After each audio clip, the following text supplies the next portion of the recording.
I love how as soon as I start streaming that depression hits, like it's on Everex. Fuck off depression, I'm having fun.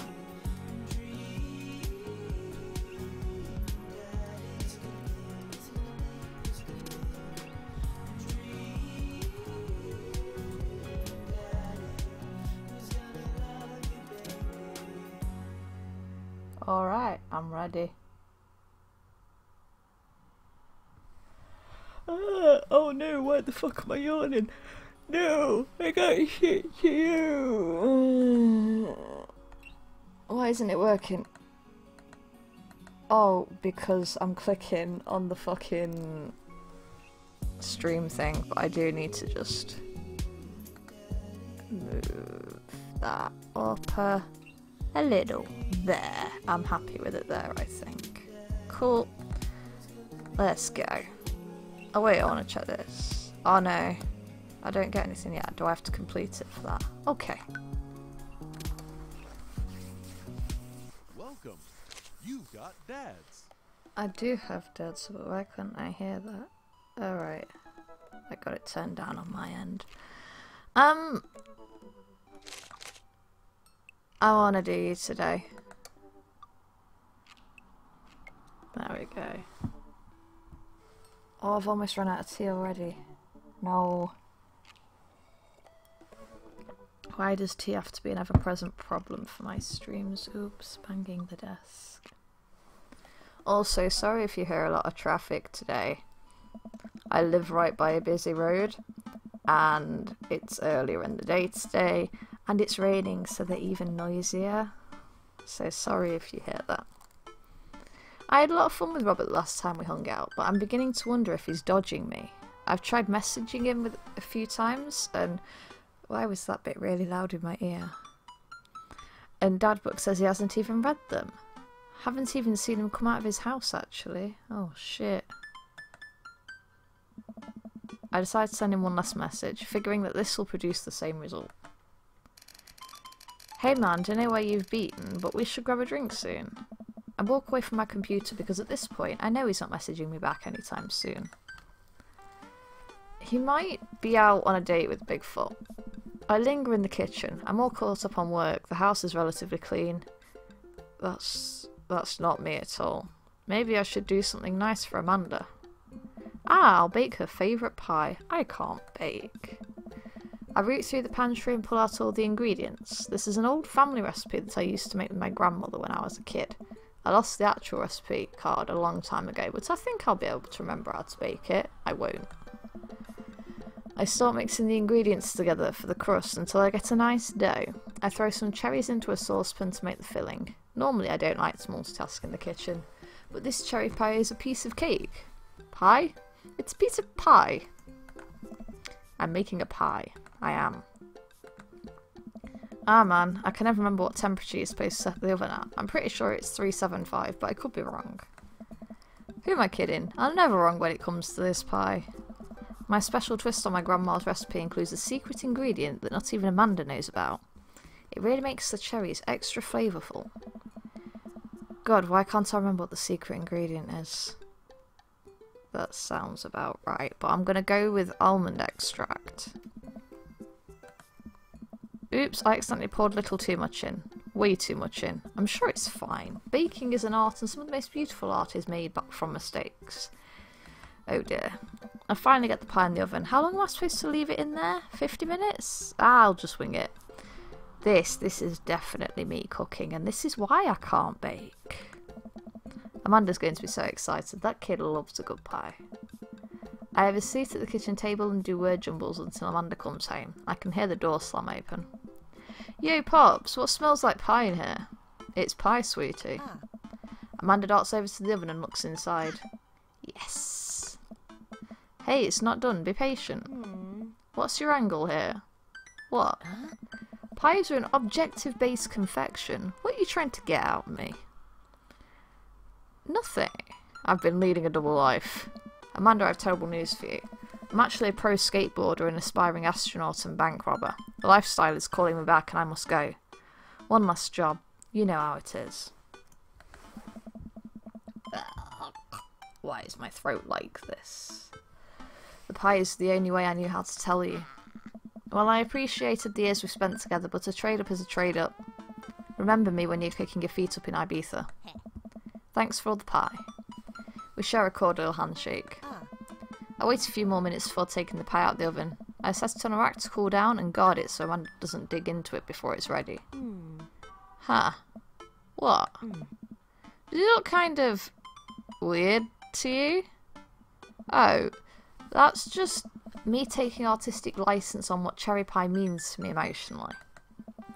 I'm just saying this because, you know, it seems like you may have baked this pie incorrectly. And you're currently, right now, trying to pass it off as a good thing. It's art, sweetie. You wouldn't understand. Was it art when you accidentally baked a whole uncracked egg into the centre of my 12th birthday cake? Oh my god. Well, it's... Was it art when you tried to make brownies and accidentally created chlorine gas?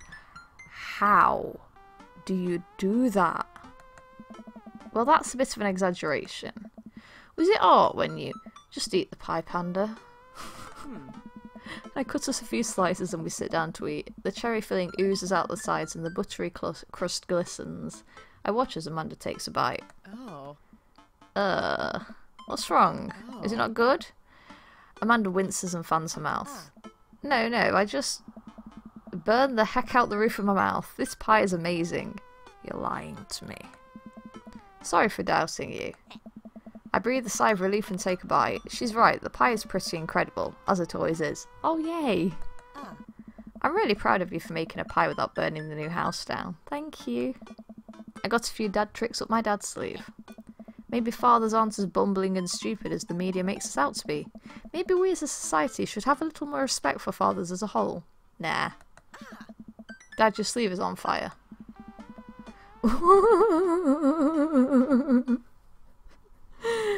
I went to the sink and put myself out. My pride will be my undoing. This is true. Amanda and I clean up the kitchen and play a little more living room hoops before she retreats to her room to do homework. I go back to my word jumbles. Hey, this one spells cat. The rest of the evening trickles by. We eat dinner, I help Amanda with one of her scholarship applications, and we both start getting ready for bed. I decide to check Dad's book one last time before I climb into bed. Still nothing from Robert. I hope he's okay. I turn out the lights and lie down. Alright, yeah. Now you'll message me back. Why is it...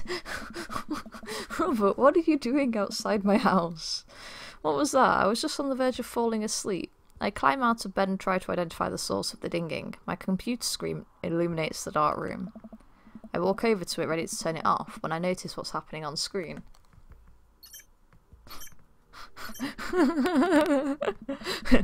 If you want me, you will honk for me, Robert. I look out my window and sure enough there's Robert leaning up against his pickup truck in my driveway.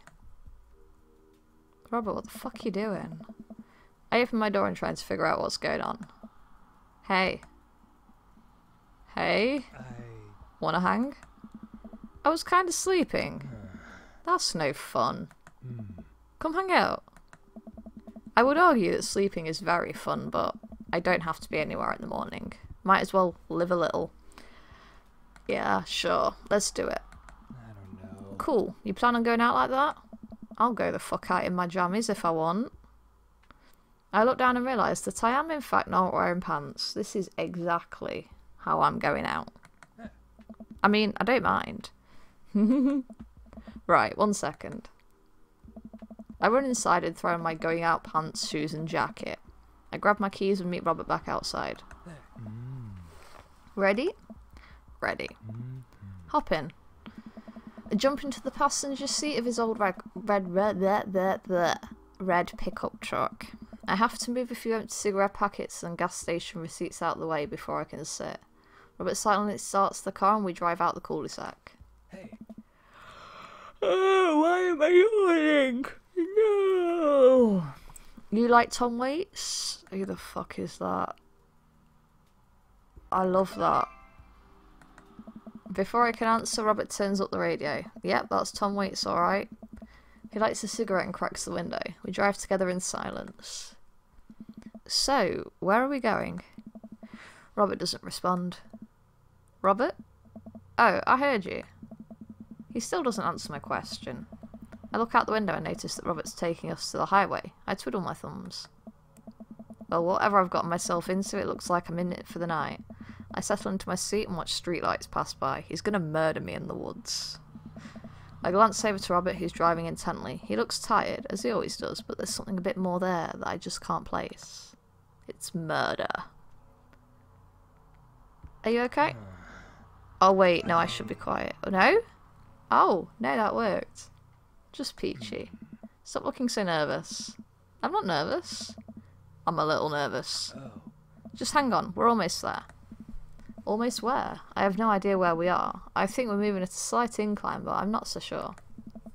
We eventually come to a stop. Robert gets out of the car and I sit for a second, unsure if he wants me to get out too. What are you waiting for? I hastily exit the car. Robert sits on the bed of his truck and pats the space next to him. I sit down and take in the view. We're on a hill overlooking the city skyline against the bay. The cool night air rustles some trees near us as lights blink in the distance. Off to the side I can see the entrance to a dense forest. Man, it's all so gorgeous. This is...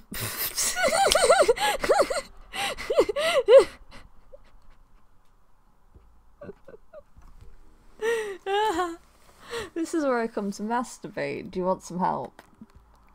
What? I'm kidding. Damn it. What's wrong with you? Nothing. Hey. This is my little spot where I come to think about porn. It's nice. You can see the whole city from up here. Really gives you some perspective. Robert reaches behind him and pulls something out from under his jacket. It glints in the moonlight and I suddenly realise what it is. Oh shit, that's a knife.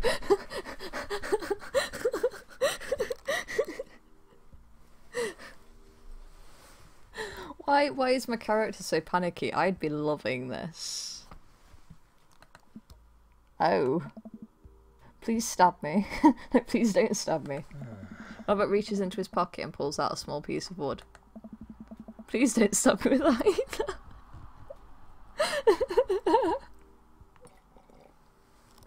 Oh, I love you, Robert. Robert takes the knife to the piece of the wood and starts carving at it. Oh, I breathe a very audible sigh of relief as Robert looks at me sideways. Did you think I was going to stab you just now? No. What? No. Hate to break it to you, but I did in fact bring you out here to harvest your organs. Sweet. Laugh. I laugh. That's nervous laughter, not funny laughter. Shit. Ha, I'm having a great time. Shit. Robert reaches into his pocket and pulls out a folding knife that he opens and hands to me. I'm going to warn you, the last guy I had a knife fight with lost 3 fingers because he didn't know the 8 basic rules of knife fighting. You're familiar, correct? I honestly can't tell when you're kidding. I'm so many levels of irony deep that I've forgotten what humour is. That's what I'm like in real life a lot of the time. It's great. So often Sasha just has this nervous laughter like, I hope you're kidding. Are you kidding? I'm not sure. And I'm just like, maybe. Have you ever whittled before? I have not. Considering I'm not a grandpa, no. What do you mean by that? Absolutely nothing. Well, I just thought that you would have a block of wood shipped to you along with your first social security check. Dorian, I'll have you know that whittling is a time-honoured tradition enjoyed by both young and old alike. That you're dismissing it before you even tried it speaks volumes about your character. I shouldn't talk. I knit and I crochet. However, because I've gotten to know you for some time and I've come to think of us as friends, I'm willing to attribute it to ignorance instead of malice. Thank you. What I'm trying to say is, go get that stick. Robert motions to a good-looking stick on the ground, perfect for potential whittling. I pick it up. The most important thing to remember while whittling is to cut with the grain, not against it. If you cut against the grain, the wood is going to splinter. Isn't the most important thing safety? No. Hey. Getting hurt comes with the territory. Look at my damn hands. I look at his damn hands. They're calloused and covered in little white scars. They are very nice hands. They sound it. You can't make a stick omelette without breaking a few hand eggs. Yeah. And yeah. Damn. While I'm distracted, the knife slices into my thumb. Blood gushes all over my little wooden carving. Robert is lost in carving and doesn't notice me bleeding everywhere. Robert still doesn't notice. Robert, I'm dying. I'm bleeding to death. Robert finally looks over. He reaches into his jacket again. Jesus, how much stuff does this guy keep in there? And pulls out a red bandana. He wraps it around my thumb. Hold tight. He hops off to his truck, and I can hear him rummaging around in his car. He comes back a moment later with a well-stocked first aid kit. Excellent. Robert carefully wipes all the blood off my hand and swipes a bit of antiseptic onto the cut. With surprising gentleness, he places a bit of gauze on the wound and wraps it all up. Thank you. I don't know. You okay? I'm great. He hands me what's left of the tub of antiseptic. Make sure to keep that cut clean. I will. It's oddly touching and a little sexy? A little sexy, yeah. I guess I'm a real whittler now. That you are. Be careful, though. They're attracted to the smell of blood. Wait, what? What's attracted to the smell of blood? Cryptids. Tons of them out here, you know. Yes! Yes. Let's go cryptid hunting. And no, it's okay. It doesn't matter if you lose count of your stitches when you're crocheting, right? Because you just keep going, and then there's this thing called freeform crochet, right? You just say it's that, and then no one can criticize anything you ever make. It's wonderful. It's always the excuse I use. Cryptids like Mothman and stuff? Mothman is bullshit, but yeah. This town's a hotbed for cryptozoological occurrences. You're joking. He's not joking. Oh, how I wish I were. I'm a skeptic myself, or at least I thought I was. There are things in these woods that we can't possibly comprehend. I think about my entire time in this city. Aside from the occasional stray coyote, I don't think it's been too bad. You ever heard of the Dover Ghost? I don't think so. Well, let me tell you a story. I was out in the woods here on a weekend camping trip with Betsy. You don't know Betsy, but she's a big pup. Pitbull. Real intimidating. I feel safe around her. First night goes without incident. I get some solitude. Betsy gets to pee wherever she wants. All good stuff. Second day, I get the idea into my head that I can hike deeper into the woods. Probably against my better judgment, but hey, we're just having a fun camping trip, right? So me and Betsy start marching into the morning. Gets a little late and we set up camp, but it's different this night. Real quiet. I can't hear the birds, the crickets, squirrels, nothing. Dead silent. Then it happens. I hear the most unholy growl I've ever heard in my life, right outside my tent. Me and Betsy, we go to investigate. We look around the clearing. Nobody's there. But there's this feeling. Not sure if I can quite describe it. I know someone, something is watching us. Betsy, though, she's scared. Never seen her like that. When she's scared, I know I should be too. And then I see it in the distance. A man, but if something that didn't know what a man was supposed to look like made it, it just looked wrong. Big, arms too long for its body, black eyes. And it just stood there and stared at me. Then it disappears. I hear one yelp from Betsy and I turn around to check on her, but she's gone, into thin air. I didn't sleep at all in my tent that night. And I don't think I've ever slept right since. I don't know if he's serious or not. That's terrible. Wow, Robert. Oh. I'm so sorry. Hmm? They say that if you listen closely on quiet nights just like tonight, you can hear the howl of the Dover ghost. A howl resonates through the woods. It doesn't sound like a regular howl. It's so guttural. Even from far away, something about it makes my skin crawl. Huh? Okay, Robert, real funny. I turn to look at Robert. He's white as a sheet. Shit. Oh! You're messing with me, right? Huh? I was messing with you up until literally just now. I totally made that camping story up. I strain my eyes to scan the forest line, trying to see where the howl originated from. Off in the distance, I see something. It's so far away. I can barely make out a shape. It looks human, but it's dragging something. Oh, shit. Do you see that? Hmm? We should go. Huh? We should. Wait, I want to investigate. Robert and I slowly back away and get into the truck. He turns off his headlights and we make a slow crawl away, back onto the road. I'm too scared to look back. Look! I want to know what it is. I want to know. What was that? Huh? The Dover ghost, I guess. I chuckle nervously. This time it doesn't seem like he's messing with me. Oh no.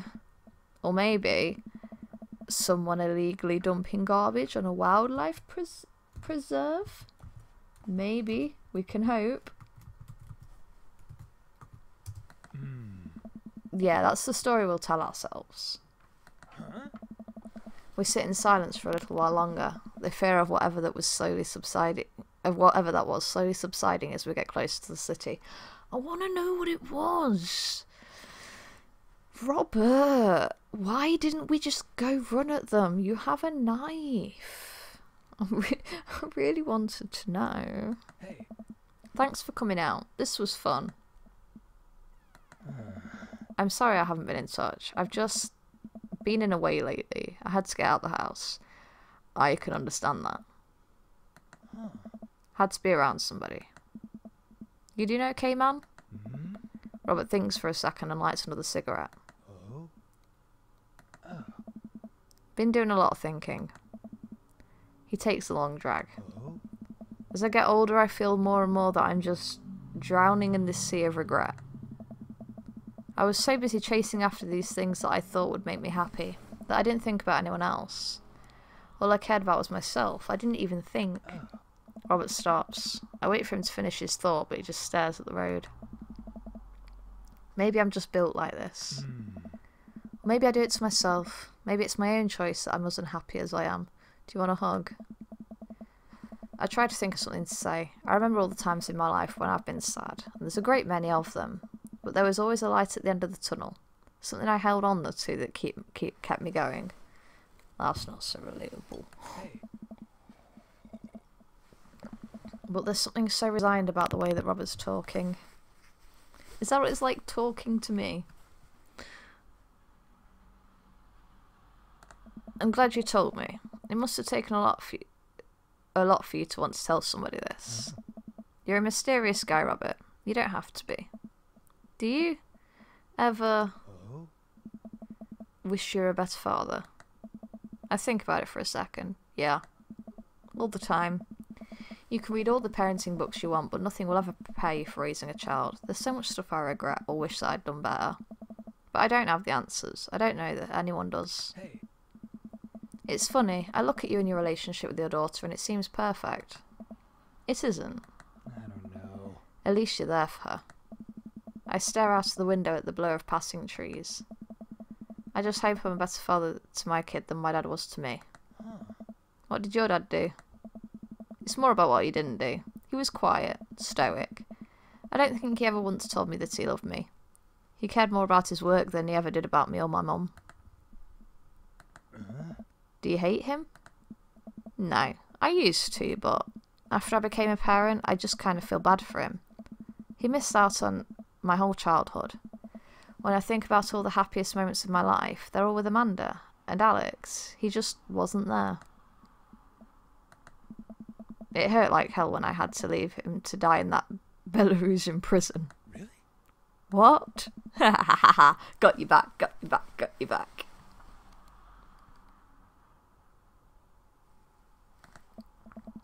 No, he's retired in Florida with my mum. We go there over Christmas.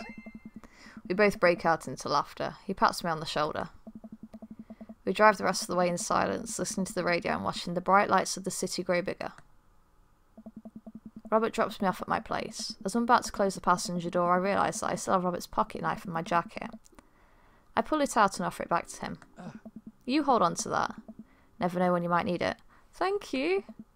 Oh, no one's ever given me a knife before. Someone should give me a knife. I'd like a knife. I actually plan on collecting knives at some point, but I have a small child in the house. I could maybe, like, hide 3 in safe places, but then I'd run out of safe places after that.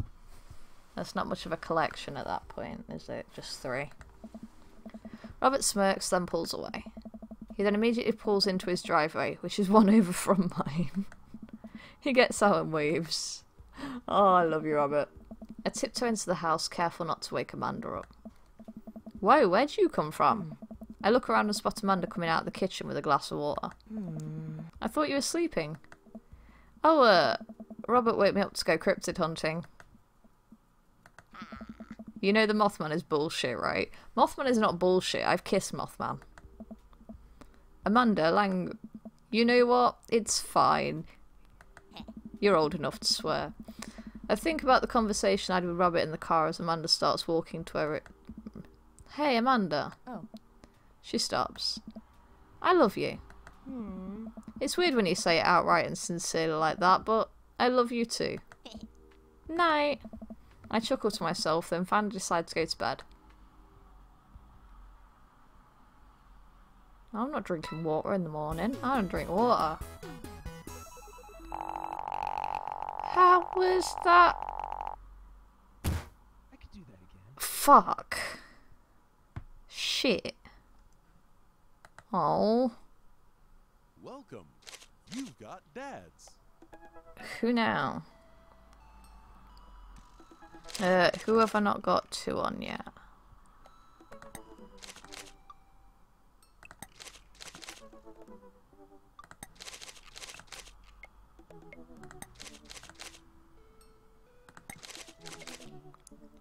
Just Hugo and Joseph. I'll do Hugo. I'm going to put off Joseph.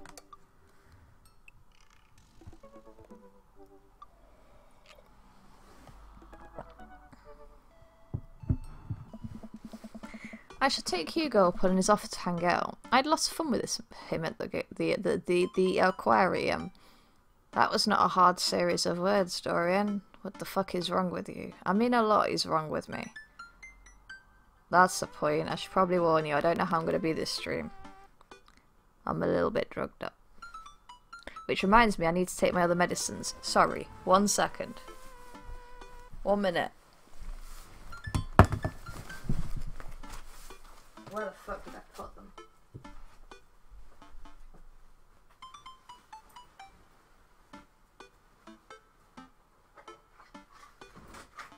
Yes. Sweet, sweet prescription drugs. All legal. I do not condone illegal activities on my channel. Elsewhere, I'll condone illegal activities all I like. Ha ha ha ha ha. My head's fuzzy.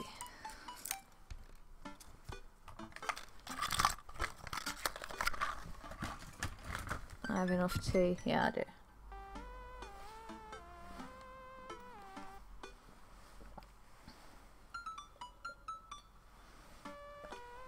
There we go. Hopefully I don't like fucking fall asleep or something while I'm streaming. If I do, I'm sorry. I type out a message to my dad book. She's bored. Hell yeah. Whoa, slow down.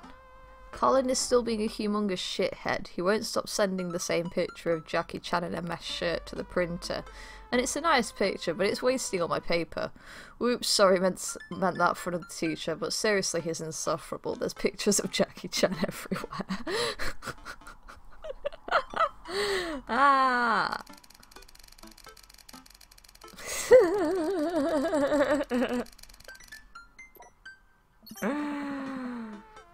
Alright, I'll wait for you to get back to me. Guess there's only one thing to do now. Masturbate. Dad nap. Same thing, right? I hop onto the couch and turn on some Antiques Road Warrior for background noise. I got this ornate cabinet from a yard sale for $5 in 1982. To be told that it once belonged to a Confederate general is a huge surprise. This will feed my tribe for weeks. I really like the way the appraiser's voice echoes through the mouthpiece of his leather armor bondage gear. Maybe this is that ASMR thing Amanda keeps telling me about. I drift off to sleep.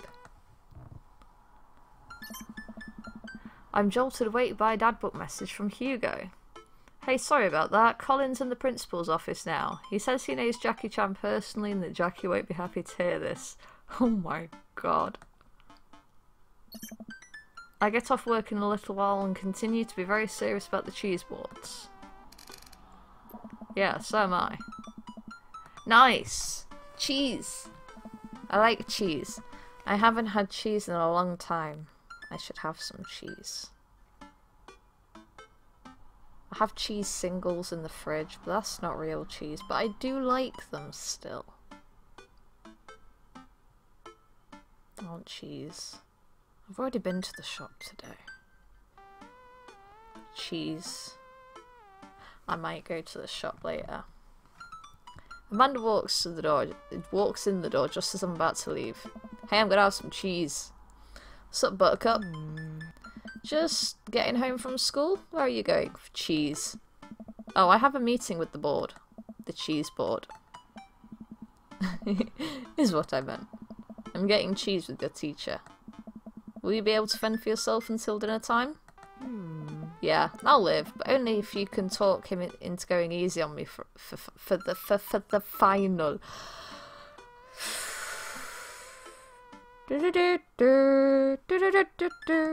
I don't know why I felt the need to do that. Sorry, buddy, that ball's in your court.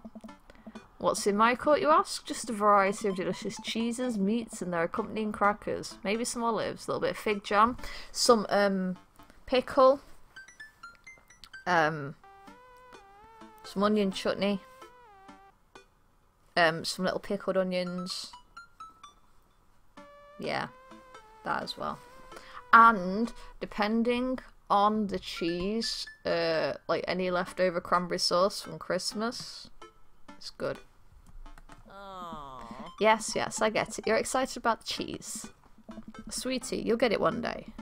You should get it anyway. But now I gotta go see a man about some manchego. Please leave. Honestly, I fucking loved it like growing up. If mum was like, right, tonight for tea we're having cheese and biscuits, I'm just like, fuck yes! I love it! I walk into a quaint French diner and Hugo waves me down to a booth in the corner. He looks pretty tired. Wait, can you go places for this? Oh my god. I didn't know you could do that. Wow. Alice, do you know if there's anywhere near us that does that? I want to go somewhere for that. I've only ever had it at home. Long day? Every day is a long day when you teach middle schoolers. I fucking bet. Colin started a gambling ring. The pictures of Jackie Chan were just a cover. He's bartering in those little rubber band bracelets that are also shapes. Oh god, I remember them. Is that the one that parents think means sex stuff? No, that's the other ones. Wait, what? Oh, are they both sex ones? I see. I don't keep up with the current sex bracelet trends. But the reports are just the sensationalist news media capitalising on the fears of suburban parents, as usual. At least I hope. Yikes. Hey. Right now I'm ready for some fine wine and some delicious cheese. The waitress stops by and takes our order. For the biggest cheese plate you have, for the love of God, just please put cheese in my mouth and recommend us some wine. That is exactly what I'd order, and then I'd be sick.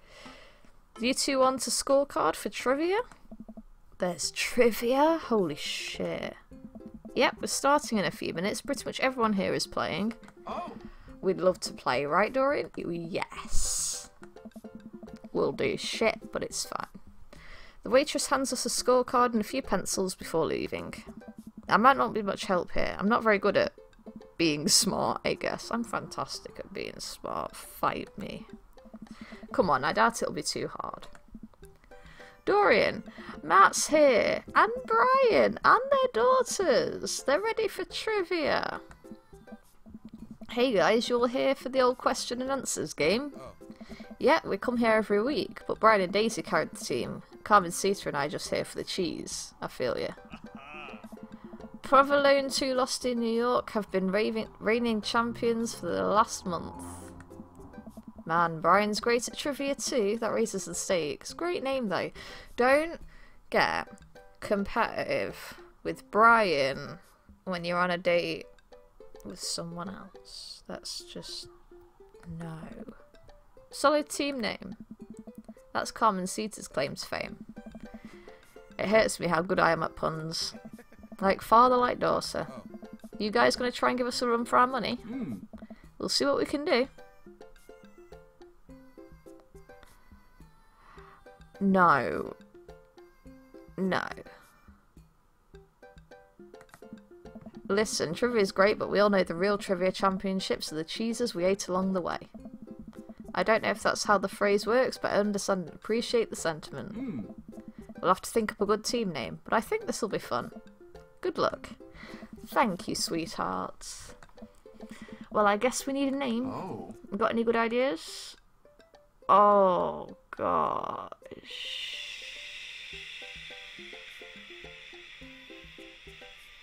I like the top one. That'll do just nicely, thank you. The waitress comes by with our cheese board and we revel in its glory. Already I can see a piece of cheddar with my name on it.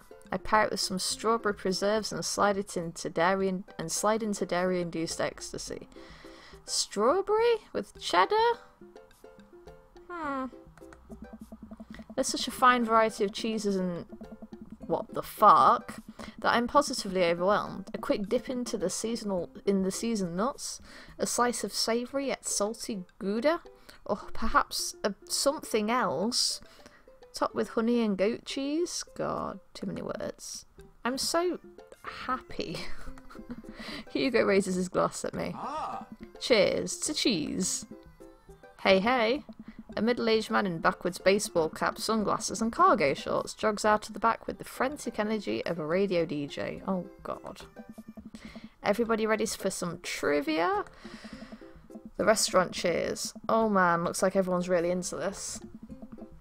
That's what I like to hear. For those of you who don't know me, I'm Quizmaster Quinn. My actual name's Richard. I just like alliteration. I don't need to know name.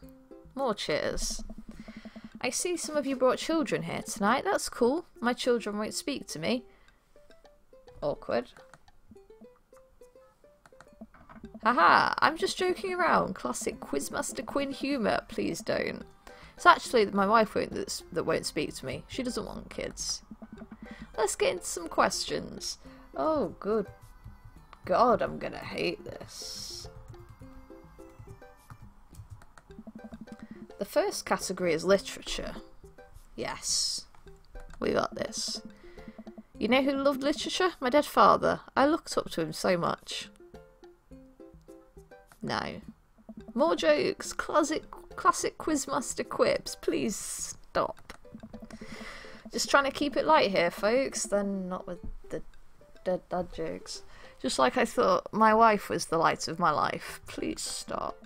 Hugo, you got this literature stuff, right? Oh. Does Franz Kafka have an irrational fear of one day waking up as a large, grotesque, insect-like creature? I don't know. Yes? This is the continent that encompasses the realms of Gondor, Rohan, Mordor, and Oh, for fuck's sake, words. I'm bad at words. Other notable sites include Isengard, the Mirkwood, and Rivendell. What is the Elvish name for this continent? Oh, fucking no.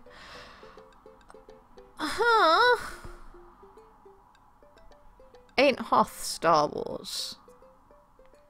Does anyone know? I don't know what the fuck this shit is. I only read The Hobbit. It might have said. I don't remember. I remember there was spiders in it. Big spiders. That's about it. Yeah, I just remember the spiders. I read the whole fucking book. I don't remember a thing.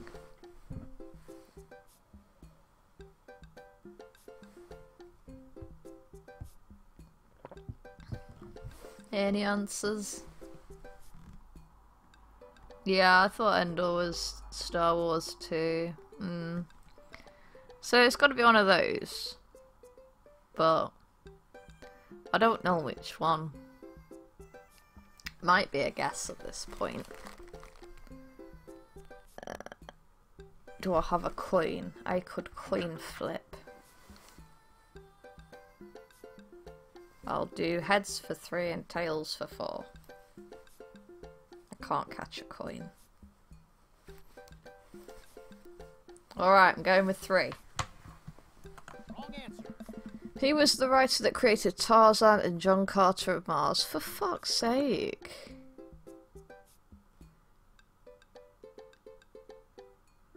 I don't know who any of these are. Are they all even real people? Shit. I'm gonna flip coins to decide. And you have until then to beat me with the answer, otherwise I'm picking at random.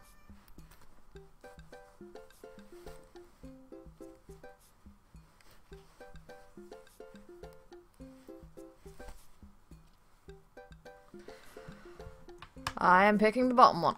Wrongo. Edmund Dantes is better known as this man. Oh, for fuck's sake. I don't know. Hugo's supposed to be picking. Hugo, why are you leaving me floundering like this? I don't even remember what name he said. Or the question. Was it? What was he also known as, somebody? Oh, fuck. I don't know literature. And you know what, right? I know there's people who watch my streams who would know the answer to these, but I am streaming at the wrong time of day for them to be watching. I bring these things on myself. That one. Wrong. The quizmaster walks around the room. I think he's doing crowd work. He stops by mine and Hugo's table. Whoa, nice cheese plate you got there. Thank you. How's that cheese tasting, big guy? Good. Ah, great. Cheese used to be my favourite food, but I developed a lactose intolerance later in life. I'm sorry to hear that. I also developed clinical depression. Oh. But people don't tell you to just get over your lactose intolerance, right? Nobody's like, you have to try exercising to get rid of your debilitating dairy allergy. Or you just need to choose not to let your throat close up when you eat brie. I see your point, dude.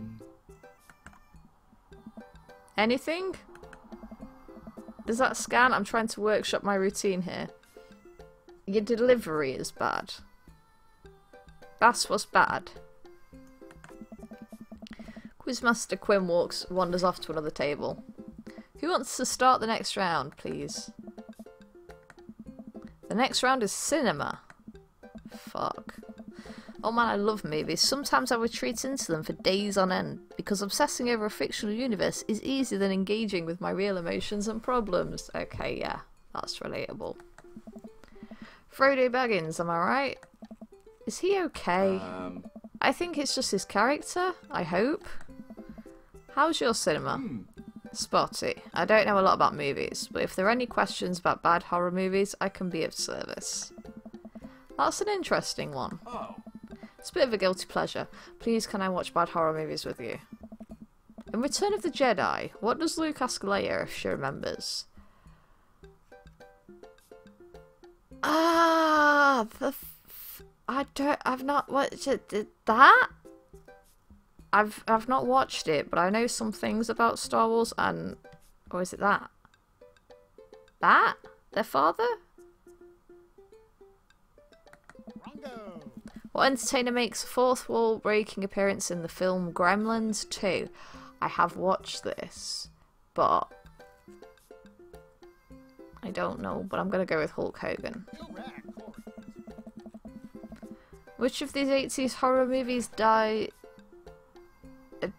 there's a typo there, not feature an Indian burial ground as part of its setting? I know Pet Sematary does. The Shining does not. That's a hotel. It's just a hotel, right?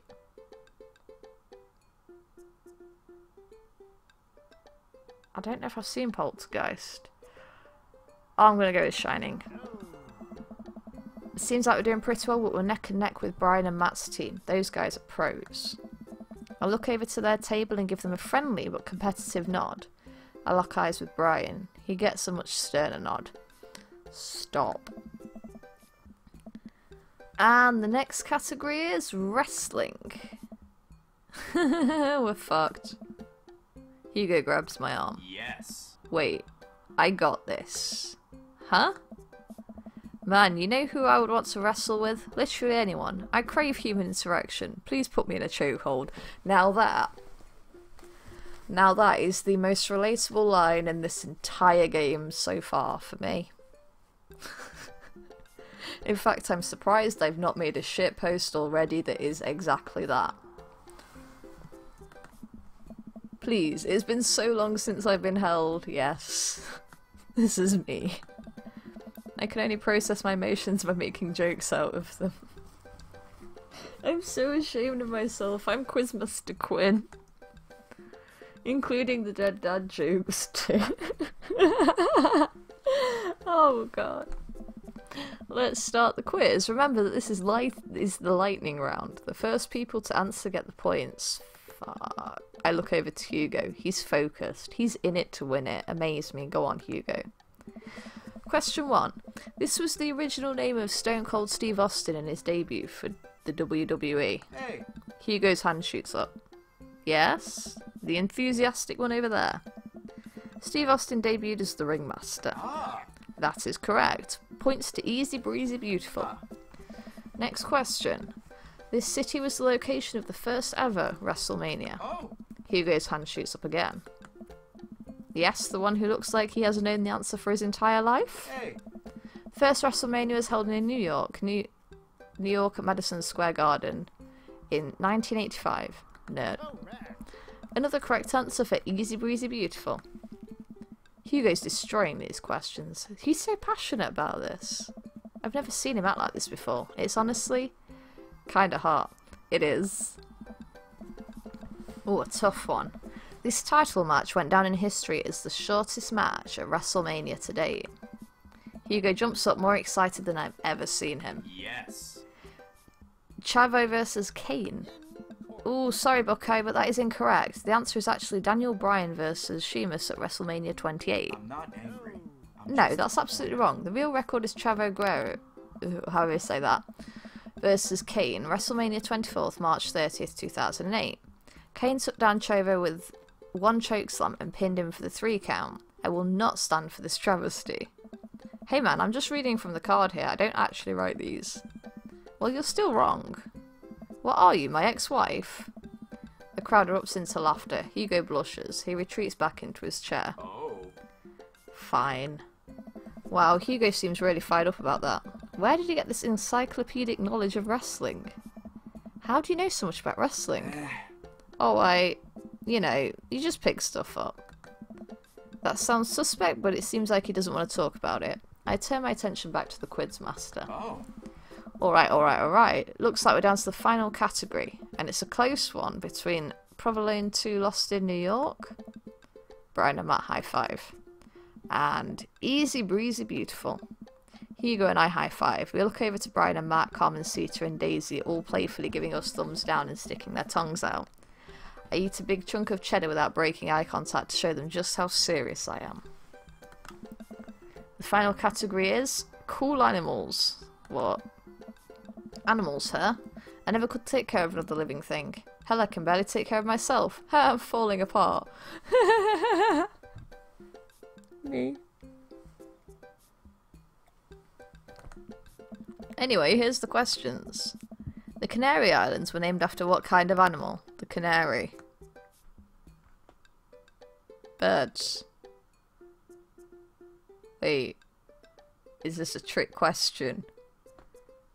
Are the birds named after the island and the islands named after something else? Am I overthinking this? No. Oh, fuck it. Birds. What is the last animal that appears in the dictionary? What? Are you fucking... That one? What mammal has the thickest concentration of fur in nature? Nah. I don't fucking know. I don't... Polar bear? Alright, I'm just going to come around and collect your scorecards and we'll see who came out on top. I suck at trivia. Remember, the winning team gets a $25 gift card to Phil's Auto Care. If you need a car part, Phil's will fulfill all your needs. Upfill? What the fuck? Everyone oohs and ahs. God, I want that gift card. I do not. The quizmaster goes into the back to tally up the score. I pick up what's left of our cheese plate. There's a bit of brie here that tastes absolutely divine on a cracker with a little bit of honey and dried apricot. Oh. So what are your plans after our big win? I'll probably retire, take Amanda somewhere tropical, drink something out of a coconut. Always wanted to do that. What about you? Probably take my winnings to Colin's gambling ring. Bet it all on black.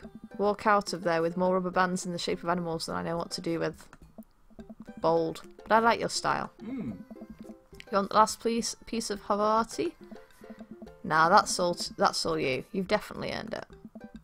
After a couple of minutes, the quizmaster jogs back into the room. Everyone immediately quiets down, waiting with bated breath for the results. Who will win the coveted gift card? I swear to God, if you don't give it to us, my character is probably gonna actually murder Brian. I really hope it's us. Hey everybody, we've had a great night, lots of goofs, lots of laughs, a little bit of light crying in the back, but that's neither here nor there. It was a close game, but the winner of tonight's trivia contest is... Fuck. God, I can't do this anymore. Please just take the gift card. Brian and Matt run up to grab the coupon and bow to the roaring applause of the crowd. I do my best to try and convey to Hugo a sense of appreciation for his hard work at trivia, with only eyebrow raisers and a shoulder shrug. Ah. We'll get them next time, Dorian. We won't. They haven't heard the lost of Easy Breezy Beautiful. I'm so sorry, Hugo. I'm a letdown. Hugo and I walk back to our cul-de-sac, full of cheese and a sense of defeat. Brian's good, but I saw some tactical weaknesses there which I think we can exploit for the next trivia night. Oh. He seemed weak on literature. I think if we can establish ourselves early on, it would hurt team morale. Maybe it would get them more focused on the cheese than winning. You're right. Next time we'll be prepared. Shame about that one wrestling question, though. I'm not kidding. I plan to write a strongly worded letter to whoever employs that man. Come on, there's got to be a story there. What do you mean? You didn't even stop to think. You pulled that wrestling knowledge out like you were there at the ring yourself. I bet he was. Oh, it's just stuff I know. I want to know.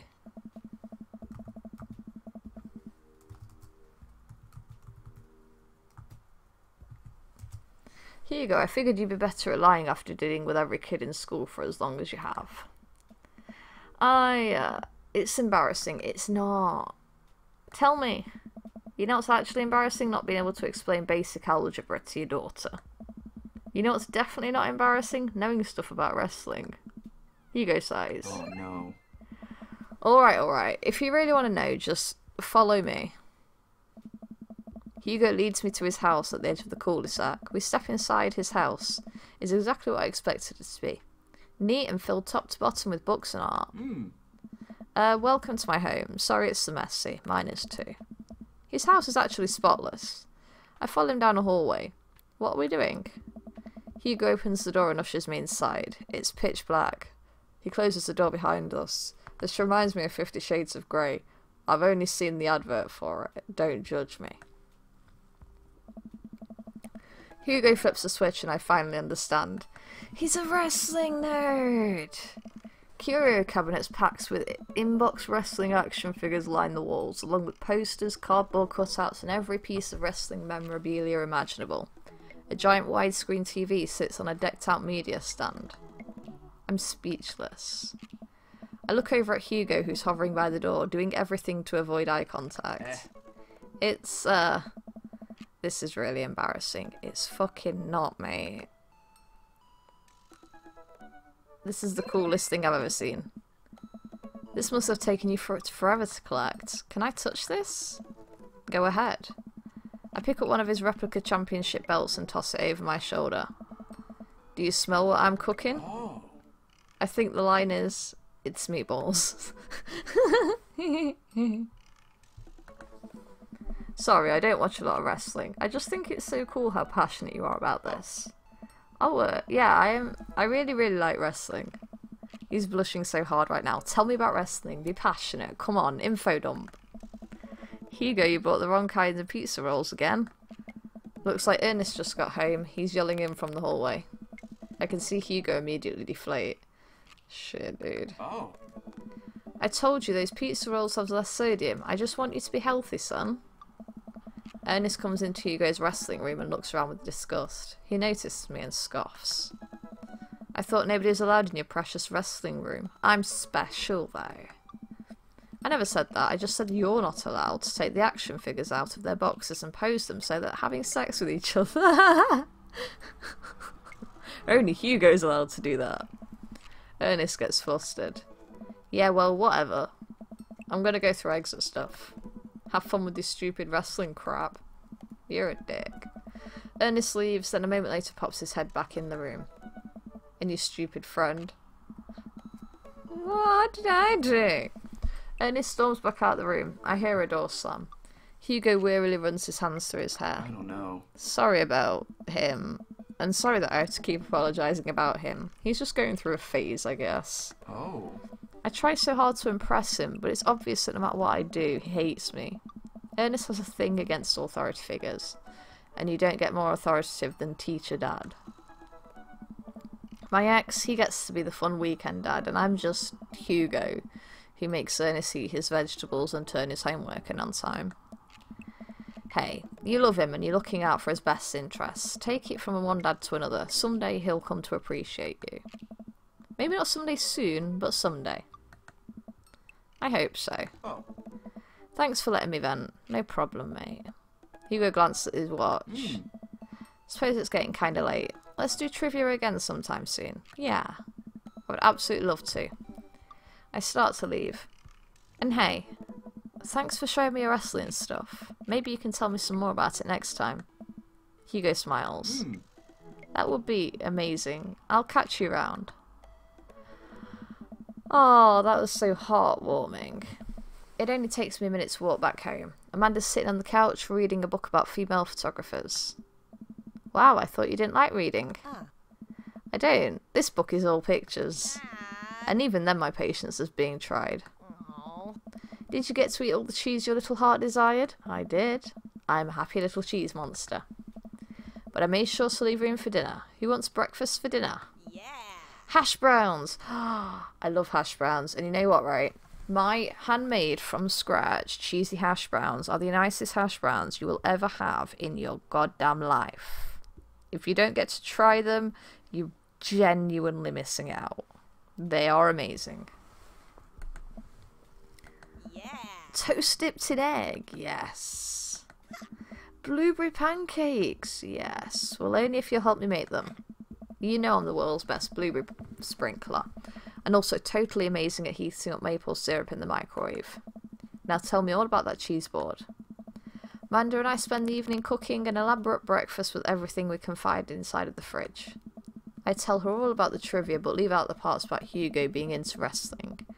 I figure she would probably find some nefarious way to use that information for a better grade. That is true, I trust no one. Please say that went well. Please, please, please, please, please, please, please, please, please, please, please, please. Yes! Paradise Lost just got found. S rank. Yes. Ah, I love you, Hugo. Welcome. You've got Dad. Alright, time for Joseph. You always have time for a beer with your buds. I fucking do not. I don't have time for anything. I don't have time to breathe. It's been a long day of clipping coupons. Looks like there's a sale on Box Brownie Mix. Our coupons are shit over here. I hear Americans can do really well with coupons, but ours is just so shit. So shit. Occasionally, no, actually, I do get good ones for fucking Domino's sometimes. Domino's can have good ones. And a lot of theirs are reusable. So you can get like a really good deal and then you can use it tomorrow too and get another really good deal. Obviously, because that's what reusable means. Well done, Dorian. Oh, fucking hell. That reminds me. I wonder what Joseph's up to. Joseph's the coupon. I should see if he wants to hang out. Or if he wants to go to the store with me and use these coupons. Looks like he's online. Is this going to be our date? Are we going to go shopping with coupons? Oh my god. Hey Joseph, wanna hang? Takes a moment for him to respond. Dorian, hope you finally recovered from your brownie-induced coma. And I know I promised a fun hang, but tonight I'm actually chaperoning a youth group mixer. Amanda's invited, of course. If you're not doing anything, you should come. Yeah, sounds better than coupons. And be a chaperone with me, because I need the help. Ugh. Fine. Why do so many of my dates involve looking after other people's children? I think for a moment. I'm a little bummed out, of course. I suppose I just wanted some me and Joseph time. Maybe get to know him a little better. It's fine, we'll just stand in the corner. And not pay attention to the kids. I type back. Buddy, if you need me, you got me. Just tell me where I need to be tonight. Alright, let's go. I've just noticed there's cactuses and shit on the table. Yay! I like them. I like them kind of plants. I can't even keep them alive though. I knock on Amanda's door and peek in.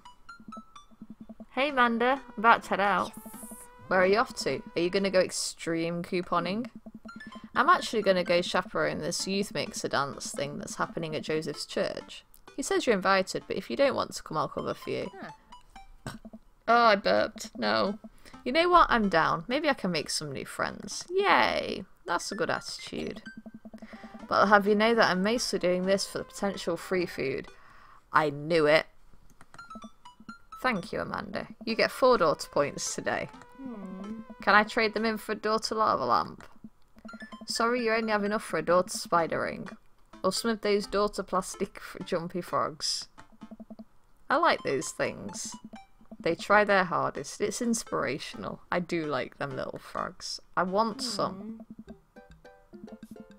Where can I get some? Where are they on eBay?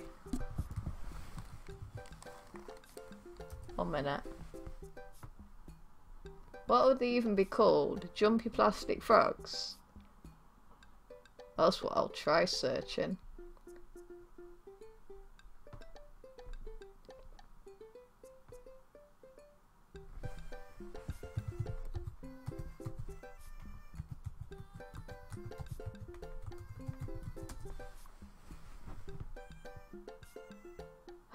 It worked. Ah. Although they're different from the ones I had when I was a kid. There's the ones. I found them. I can buy 144 of them for £6 each plus £11 each postage. Fuck that. Or they're really expensive. Why are they so expensive? There's different style ones that are really fucking cheap, but they look ugly as fuck. Why are they so expensive? That's disappointing. Oh my god. Thank you for pointing that out, Alice. Oh god, the banner. Oh my god. We arrive at the church to find that nobody's there. There are decorations and balloons and banners and everything, but no youths. I've been to a couple dances in my life. And not that I want to paint myself as some sort of dance expert, but generally dances require people. And those people need to be dancing. All of a sudden Joseph jogs up to us. He looks frazzled. And the voice acting, I can sort of hear it. I should probably turn it up a bit. I'm not really with it at the minute. I'm sorry. I just realised I'm getting slightly more dozy now. I'll see how long I can keep this going, but I think that diazepam is working. I can feel myself getting very distracted. But at least I'm in a better mood than yesterday, I guess. Alright, what do you need my help with, Joseph? Joseph gestures to the hand-painted van. Yeah, it does. Yeah, well that's certainly a thing. God made all things, Amanda.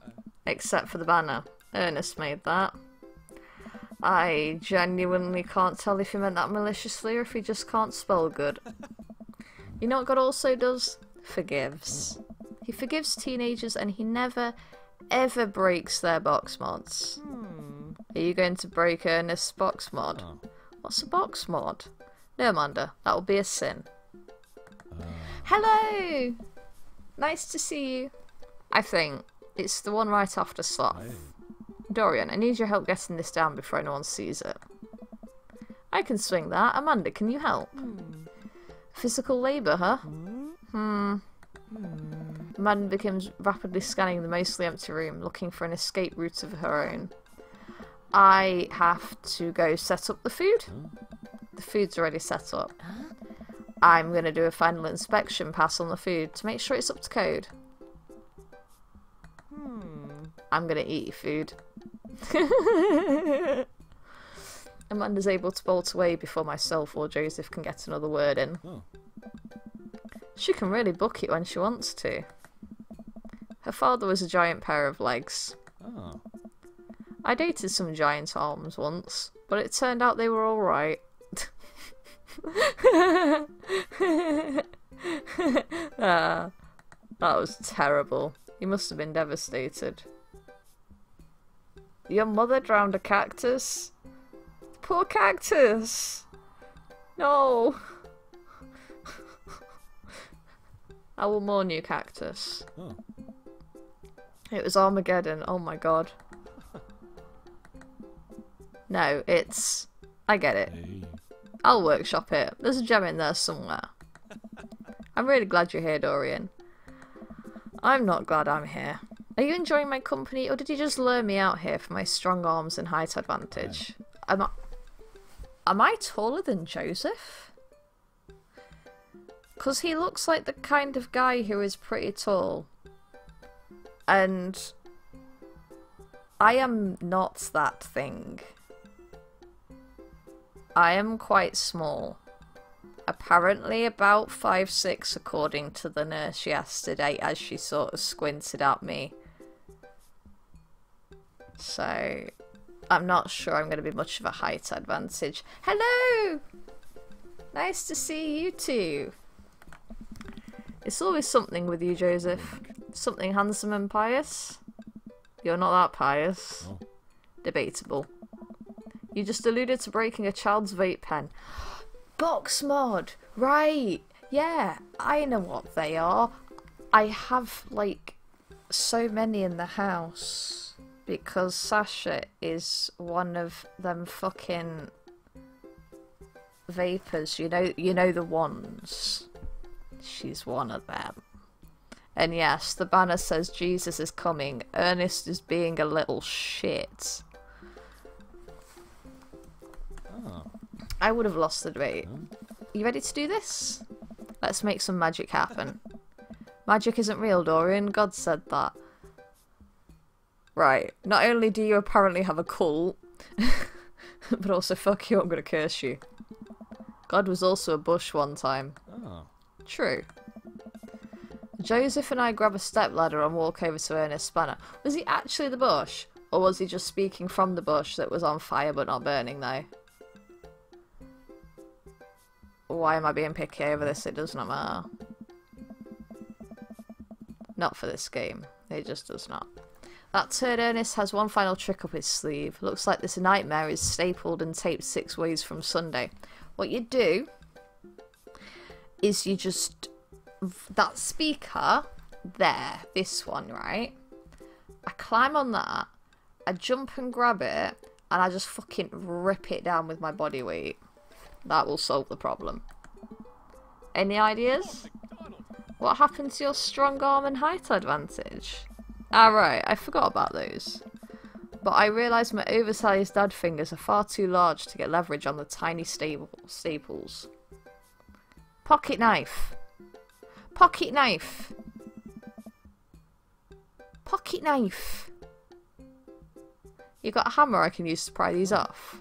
Dorian, this is a church. We get a little nervous around hammers. I like that one. And nails. Oh, okay. Yeah.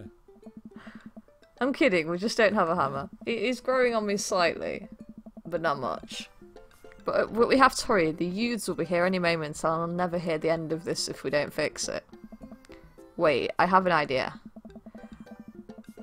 This is the exact idea I had the second I saw it. I just gave up on it as soon as they said they were going to take it down. But yeah, just change the U to an O. I run to grab a marker that Ernest used to draw this thing and jump back onto the ladder. We can't get it down, but we can send a different message.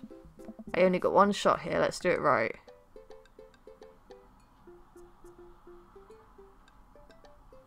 For God's sake. My character is a fool.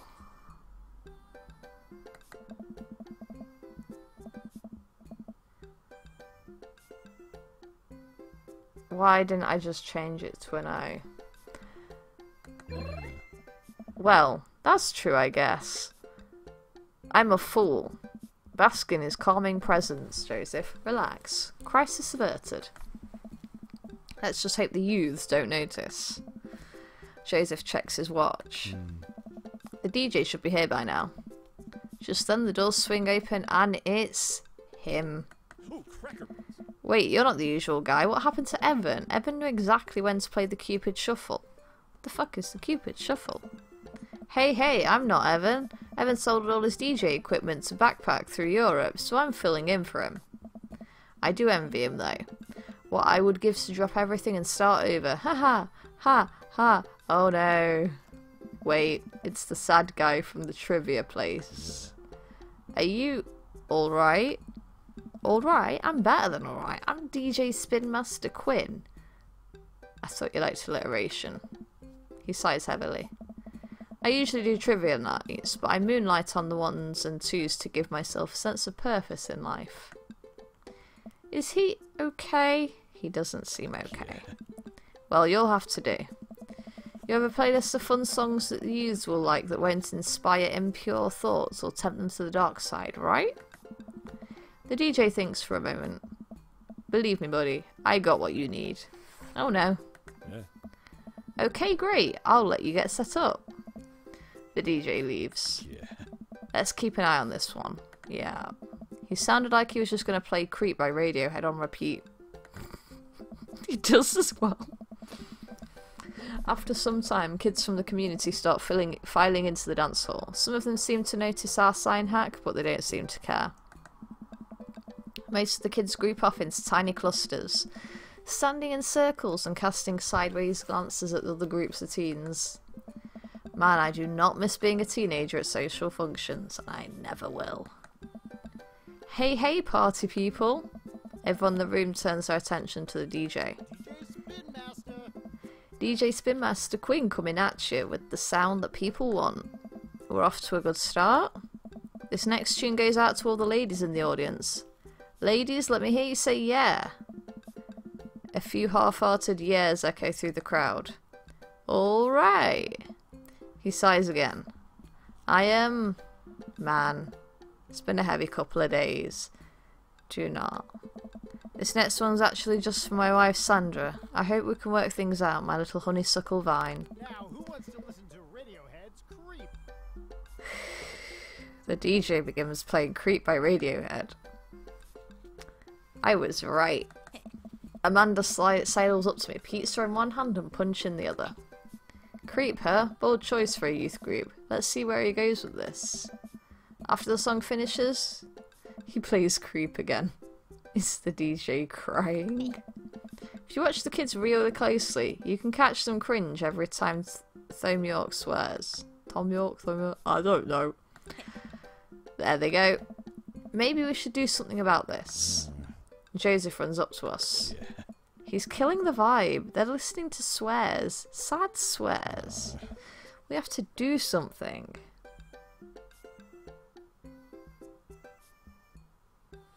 Sorry, I'm just reading the thing.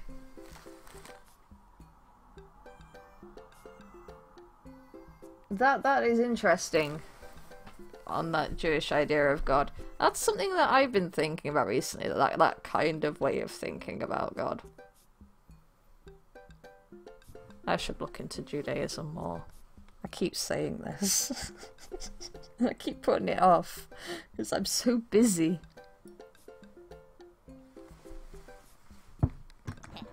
You guys should try to give him a pep talk. Maybe work him up to Everybody Hurts by R.E.M. or at the very least No Rain by Blind Melon. You want to help us cheer him up? Actually, I just saw my friend, Frederico. He's from Latin. I didn't know you were taking a Latin class. I'm not. So he's from the country Latin. Yes, it exists. Don't Google it. You can go, Amanda, it's fine. And she's gone. Joseph and I make our way to the DJ booth, where Spin Master Quinn is having a quiet cry. Hey, bud. Hey, my dudes, how's the party jamming? It's, not. Oh, I'm sorry, fellas, just taking a moment to find my groove. Gotta play the sad tunes to properly appreciate the bangers, right? No.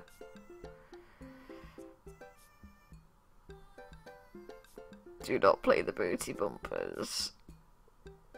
But that's not how DJing works. Now stop me if I'm out of line here, since I've never been a DJ and don't have any current plans to become one. But I don't think that's how it works. The kids came out here to have a good time. You've got to cool it in the sadness. Hey, buddy. If it's problems you're having with... Joseph leans in close to me. What was his wife's name again? Sandra, right? If you're having problems with Sandra, I can help you too. I do counselling. It's my job here, and I'm very good at it. Oh, I don't know. I can tell that you're hurting. No one voluntarily listens to that much Radiohead on repeat unless they're really going through some tough times. Trust me, I know. It's true. I do like Radiohead, but that is true. Oh, crackers. Joseph places a hand on Spin Master Quinn's shoulder, who immediately collapses into Joseph's embrace, crying quietly. Oh my god. There, bud, it's gonna be okay. That is exactly the thing I'd do. Thank you. I'll put on some dance hall anthems. You're the best, Spin Master Quinn. With With yet another crisis averted, Joseph and I return to the dance floor, where Amanda's waiting with an ice cream cone.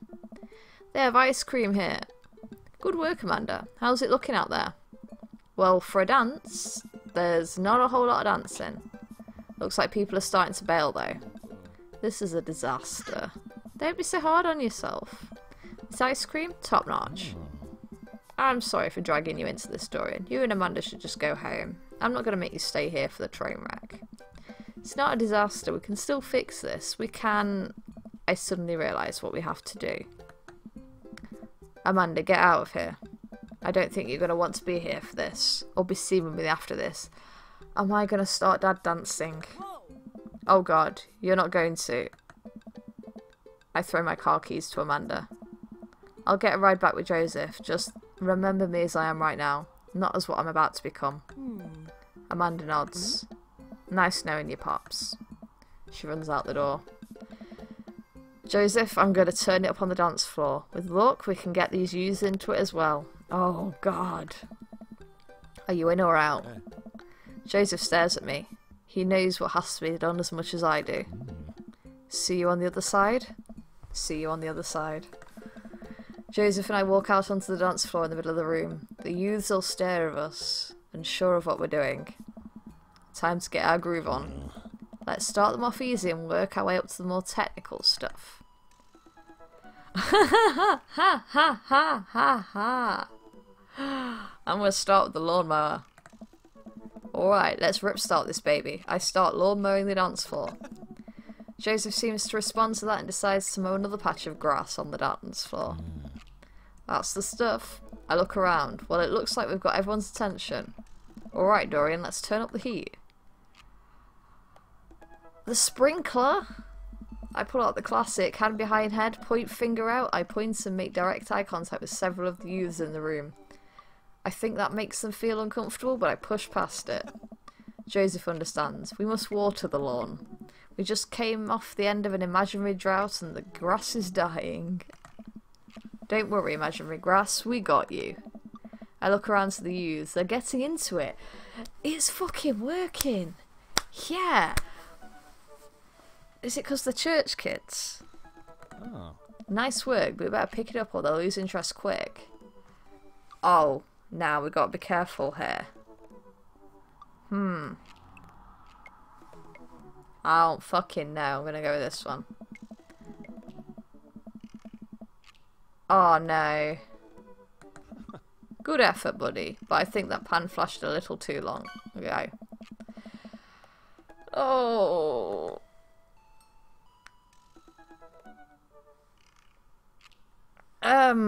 Oh, do we... I'm not attempting twerking. That will be a disaster. Do I go for butter churn or moonwalk? I'm gonna try and moonwalk. I start sliding my feet backwards. I can't tell if this looks good or not, but I think the kids have seen enough people doing moonwalks that they understand the general concept. Joseph makes a moonwalk attempt as well. Surprisingly, dude pulls it off flawlessly. Nice. I am also dead from the second-hand embarrassment. I do not dance because I can only dad dance. I know better than to ever move in rhythm to music because dad dancing will happen. Oh. I look around to the youths. They're cheering. Oh gosh. No backflip. What the fuck's a death drop? I kinda wanna do that one. Hello! Another one has joined us. Someone tell me what a death drop is. I don't know what that is. And I will have some tea while I wait for... because of the latency on streaming. God damn that latency. There may be a way to reduce that. I think there is. I may look into that. Because I do actually, like, talk with yous, so that might be handy. I'm just filling a silence until someone tells me what a death row. I could Google this shit. I'm on 2 computers and my phone. Why is PayPal notifying me? Oh, I gave Humble Bundle money. Shit, I've not checked my Humble Bundle for like ages. I probably have like a bunch of new games. I was supposed to be checking what a death drop is. Now when I fold up undo, kind of like the splits and rest back on the bent leg. Oh, that sounds terrifying. It sounds like something that break my hip. I'm going for the middle one then. I approach Joseph and motion that I'm about to lift him up. Ooh, cracker Bills. Oh, are you strong enough to be able to do that? I don't know. Without regard for human safety, I summon all of my might and lift Joseph above my head. Tisn't quite dirty dancing, but Joseph is a good sport and spreads his arms wide while I spin him in a circle. I look at the crowd. They seem to love it. Did it work? Somewhat obligingly, the kids take the dance floor and start to move around. Before long, they're starting to laugh and enjoy themselves. It was dicey, but we've done our jobs. Yes, I had a dirty dancing moment. Nice. It went well. No one died. And oh my gosh, that sounds like a horrifying accident. I'm so sorry for you. Hey. Come on, the rest of the chaperones will take it from here. What? I have something to show you. Oh. Joseph leads me out the main room and down various darkened corridors of the church. I can barely see anything and find myself tripping over my own feet. Joseph, I think I lost you. His hand finds mine in the darkness. I'm right here. I'm glad he can't see me blush. We keep walking. Where are we? This church is huge. We're almost there. I actually have to admit that I was a little dishonest with you. I didn't just invite you out here to help me chaperone. We're going to sacrifice someone. What happened to lying to be one of the 10 things you're not supposed to do? I think there's an exception for when you're trying to surprise a friend. Joseph closes the door behind us. I guess we're in a random room at the depths of this church now. What could he possibly have planned? So last time we talked about escaping to an island where we could live out an easy tropical lifestyle where our only worry is trying to find that lost shaker of salt. Since we can't actually do that, I figured I could bring a little bit of the tropics to Maple Bay. It's not quite Margaritaville, but something like it. Joseph throws on the lights. Oh, that's actually really nice of you. Welcome to the Margarita Zone. Oh, thank you, Joseph. I look around as my eyes adjust to the light. It's his office, but there are twinkle lights strung across the walls, little garlands of fake flowers and 2 beach chairs set up in front of the desk. There's a blender and 2 glasses sitting on the table. Ukulele music plays softly in the background. Joseph, this is amazing. It is. Oh, Joseph. Yeah. There's no pop-tops to step on here, buddy. You did this for me? Joseph takes a seat and gestures for me to do the same. I did this for us. I think we both earned it. I settle in while Joseph pours us both margaritas. You really went all out.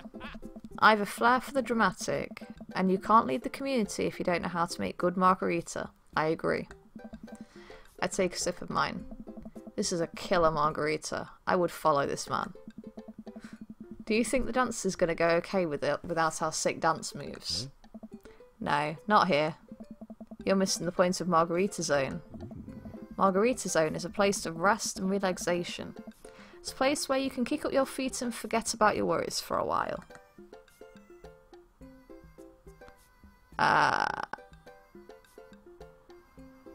Oh, which one am I picking? I don't fucking know. Thankfully no heels will get cut in my version of Margarita Zone. Joseph gestures to the makeshift island bar he's made. You know, it's funny. This reminds me so much of when I was younger. I've been meaning to ask, what did you do before you started preaching? It's uninteresting. I left home young and got into a lot of trouble. That sounds interesting. What kind of trouble? Trouble meant I got to go wherever I wanted, whenever I wanted. I hitchhiked around the country, went on adventures, met all kinds of people, did some stuff I'm not too proud of. But I was young and in love, and I didn't have to answer to anybody. And now, I host fundraiser car washes and take kids to soccer practice on the weekends. Oh. Sorry, I don't mean to get heavy there. It's okay. Seems like you spend a lot of time taking care of others, but not enough time taking care of yourself. If you need to talk about it, I'm here for you. Joseph stares deeply into the blender filled with ice and margarita mix. It's just, I think about Margaritaville a lot, or I guess the concept of it. A place where I could just strum on my sixth string while I wait for the shrimp to boil, drink margaritas all the time, forget my worries. It's an easy life. I had Margaritaville once, but I think the closest I'm ever going to get back to it is Margarita Zone. A short and occasional reprieve from daily life. Is such a thing bad? This is pretty nice. It doesn't last forever, that's the rub. When you're in Margarita Zone, it's not like your problems have really gone away. You're just choosing to ignore them. Maybe you're looking at it the wrong way. Maybe Margarita Zone is actually better than Margaritaville, because Margaritaville itself is an impossible ideal. Remember what Spin Master Quinn said? Sometimes you have to play the sad tunes to appreciate the bangers. If stepping on a pop-top is your biggest concern, how can you possibly appreciate the boiling shrimp? A Margarita Zone isn't landlocked to this office. I think it's about finding the little pieces of Margarita Zone throughout your day and taking joy in those moments. That's awfully optimistic of you. It doesn't have to be anything big. For me, I think it's being able to quietly do word jumbles and drink some strong coffee in the morning, to see my daughter smile, or... I smile at Joseph. To spend some quality time with a good friend. Yeah? Yeah. I can feel myself leaning closer to Joseph. Is it just me, or is he leaning closer too? Oh? Joseph tenses up. He downs the rest of his margarita and hops out of his chair. It's getting late. We should head back. Sure. Damn. Joseph and I make sure the dance wraps up without incident before he takes me back to the cul-de-sac.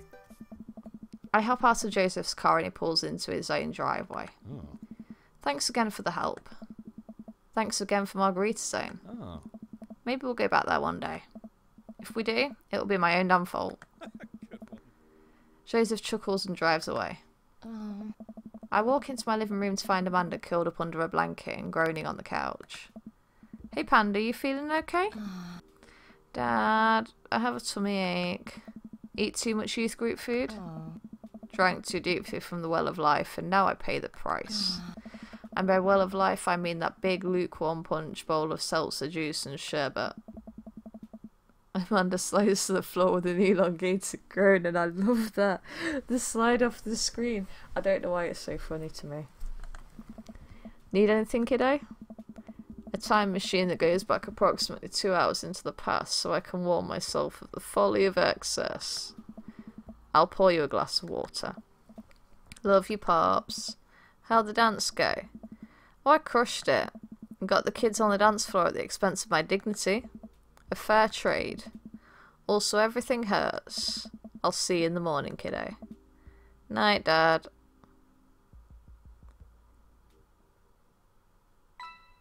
Oh, how did it go?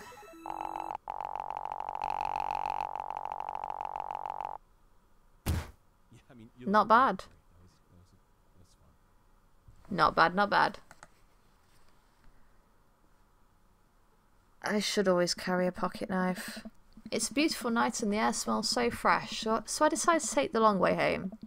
I casually stroll through the neighbourhood, taking in the sights and the sound. I've read this before.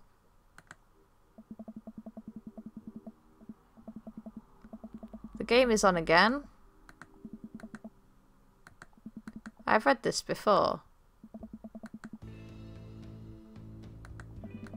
I'm not reading this again.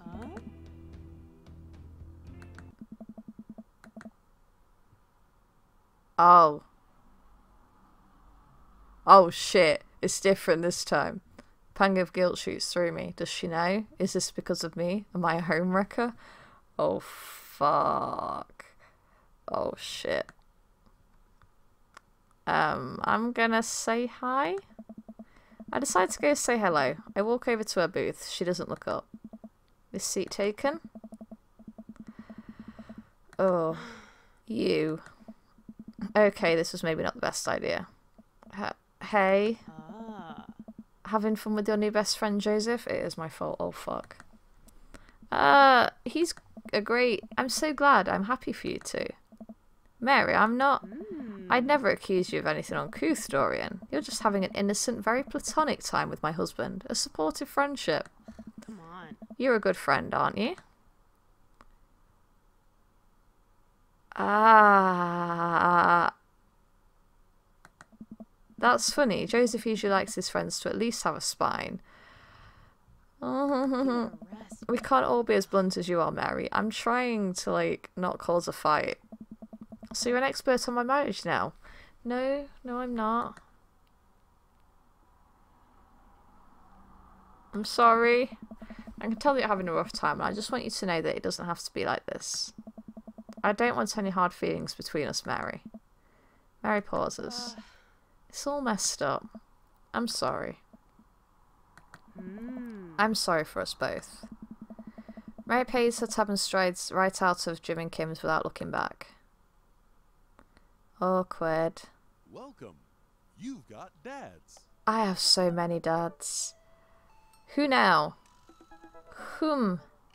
Hoof. You can all pick. Mostly because I'm not good at making choices. And my brain is fuzzy.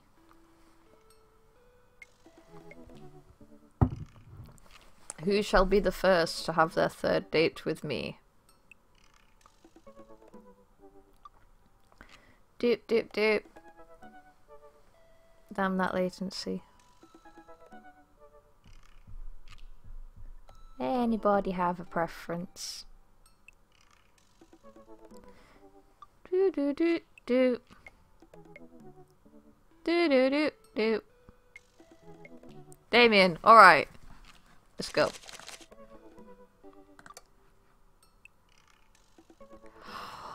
Oh! Oh wait, I have to commit to one. Shit. Who do I... Whom? Oh shit, this is serious. Oh fuck, I have to choose my favourite dad now. Sorry, I can't leave this entirely to you. Oh, fuck. Oh shit.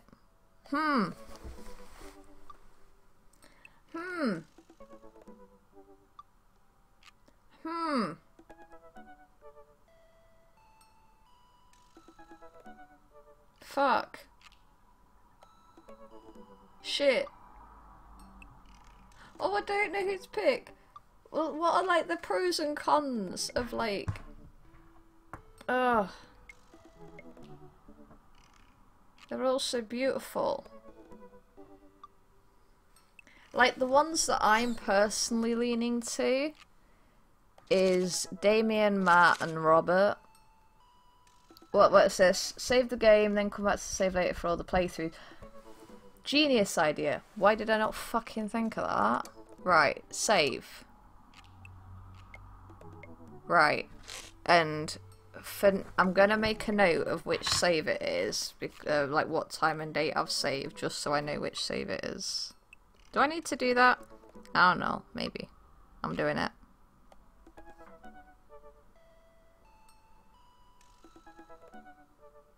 Just so I know which save.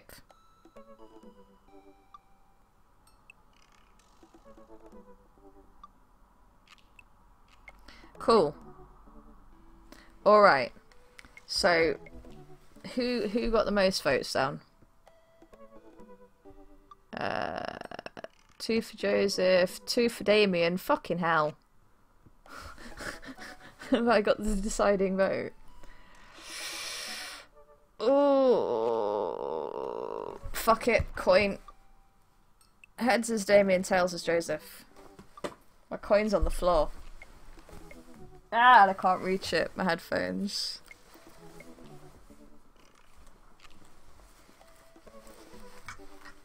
Let's try and not be a failure this time. We're heads. It's Damien. I'll do Joseph next. Alright. I'm sure. I can save bookmarks directly to my desktop. Why would I need to do that? Ever since we had the picnic in the graveyard, Damien and I have been spending a whole lot of time together. We go on nighttime strolls pretty regularly. He was so impressed with the first letter I wrote him that he insisted we only communicate by post instead of through Dadbook. I initially protested, but he gave me one of his old signet rings to use as a seal for my letters, and I just couldn't say no. Oh, that's cute. Hanging out with the goth dad again? Please, Amanda, you know his name. And yes, be honest with me here, Pops. Is he actually a vampire? I remember you inviting him into our household that one time, and I've seen The Lost Boys, and I honestly would have preferred trying to see if he could have walked through the threshold of our home under his own power. Yes, Amanda, I have become Damien's familiar. I am compelled under his curse. I'm sorry, sweetie. Ugh. Turn into a bat. I don't think... What's the point of being a vampire if you can't turn into a bat? Well, okay, I'm off. Are you taking the car or are you flying off into the night on leathery wings of a bat? One of those. While I'm out, you can throw away the garlic bread that's in the freezer so I don't die. That would be great. I'm keeping it there as insurance. You understand, right? That's my girl. Damien and I walk along the water's edge, chatting. Damien's cloak. He hates it when people call it a cape. Damien's cloak flutters behind him in the breeze. This is going to seem like a silly question, but why do goths wear black? Gothic subculture has always been associated with death, so it would make sense that the style surrounding it would be greatly influenced by mourning. Interestingly enough, though, was that in the Victorian era, Queen Victoria herself mourned the death of her late husband for 10 whole years, wearing black for the rest of her life. If that's not goth, I don't know what is. I have another question. Oh. Go ahead. How are you so comfortable with death? You mentioned in the graveyard that it helps you appreciate your life, or something. I've experienced several losses over the course of my life, and I truly believe the only manageable way to cope with it is to accept that death is simply a part of living. I do agree with this. It's part of why I, collect bones and shit. And teeth and shit like that. Yeah, I'm a weirdo. I will surround myself with death so that I'm less scared of it. It's my plan. It's half working. I think it will be a journey. I think it's one of those things. But yeah, I do that. It's the single universal truth for every human who has ever lived. I'm going to die. You're going to die. And life carries on without us. I'm not going to die. I'm going to live forever. I'm going to ascend to another plane of existence. Fight me. Does that make you feel scared? Not at all. Without the advances of modern science, death was everywhere in the Victorian era.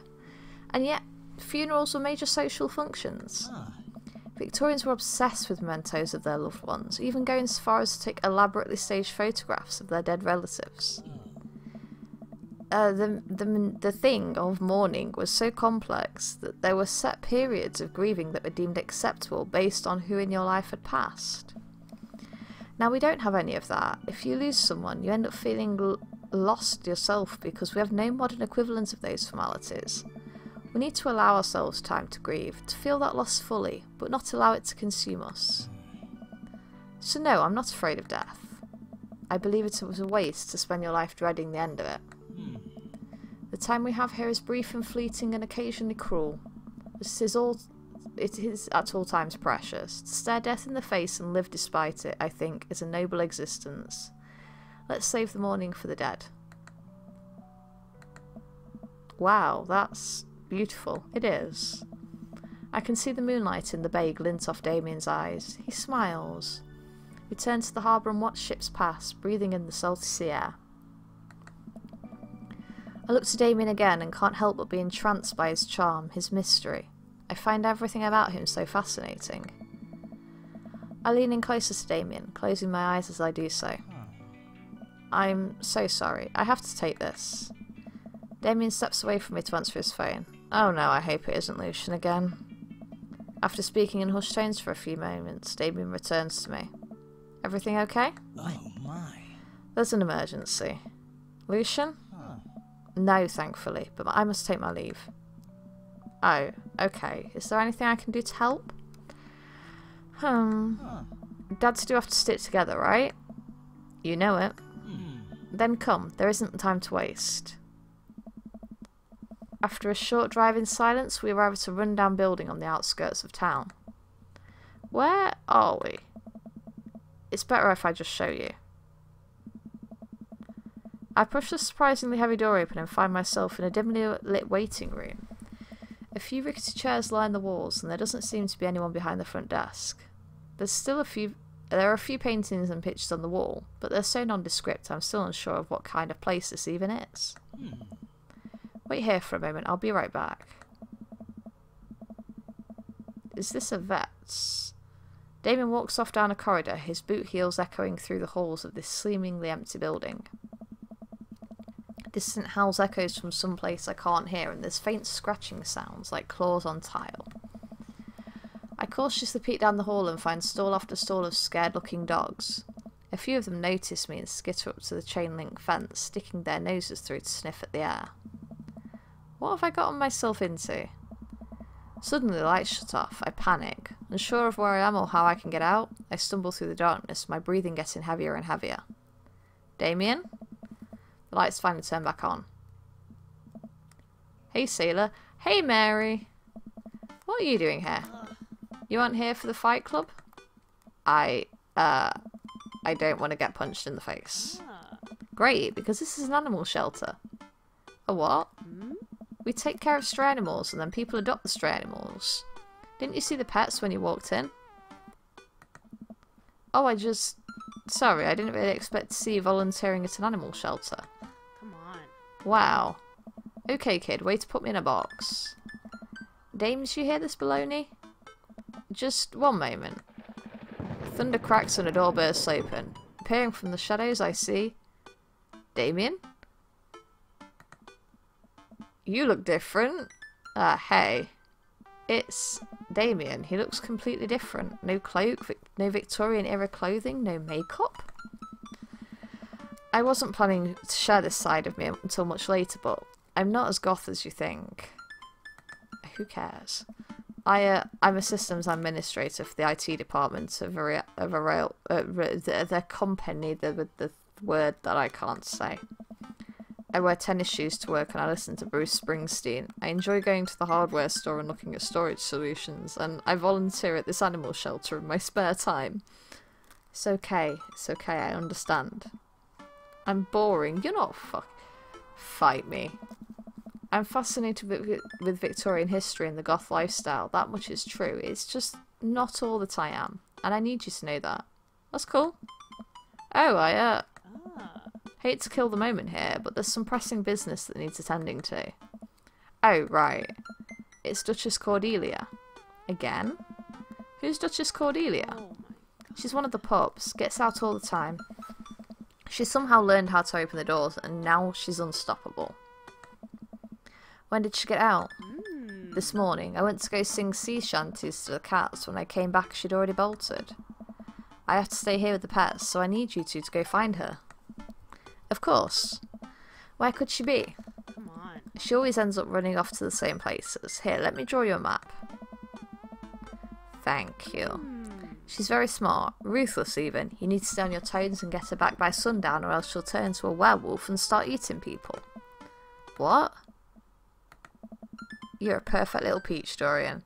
I feel so patronised. We just don't want to be stuck outside when it's cold. Oh. I'll grab some treats and we can hit the road. Damon and I look over the map Mary created for us. Oh man, I'm Nerd's house? Am I? Ha! There! Coffee Dad. Kale. Mario Batali. Mary's sick pad, nice. Smalls, Dame's other Nerd's house. The ocean or whatever, I love this. Oh, this is so cool. At least you're not other Nerd's house. Looks like you're moving up in the pecking order. Congrats, kiddo. Where should we head first? Wait, where would the fucking dog be? I don't understand your map. What the fuck? Where... You said you'd tell me where the fucking dog is, and... Oh, fucking no cul-de-sac. He seems concerned. It shouldn't be too hard to find the Duchess, right? She's a pretty big pup. Mary wasn't kidding when she said that dog was smart. One time she correctly guessed the winner of the Kentucky Derby. It was a real great year for Bark, Bark, Bark. I don't know. What do you think our odds are, Dorian? Gotta stay positive. My dad once told me, Dorian, you can't shove raisins up your nose. And that hurt my feelings. I felt discouraged, but I kept a positive attitude and you know what? I made it happen. Ew. It might have landed me in the ER and forced me to have 10 golden raisins removed from my nasal cavity, but on that day I learned that anything is possible if you have a good attitude and abnormally large nostrils. Young children really are resilient, I suppose. Yeah, young children. I was 16. Let's just hope for the best. We got this. We drive through the cul-de-sac and everything seems to be pretty normal. Looks like Brian's doing some yard work. We pull into Brian's driveway and hop out. Hey, don't step on the grass, I just mowed. Have you seen any unusual activity in the area today? Aside from your underwatered lawn? No. How dare you? I take my lawn care very seriously. Dorian, please.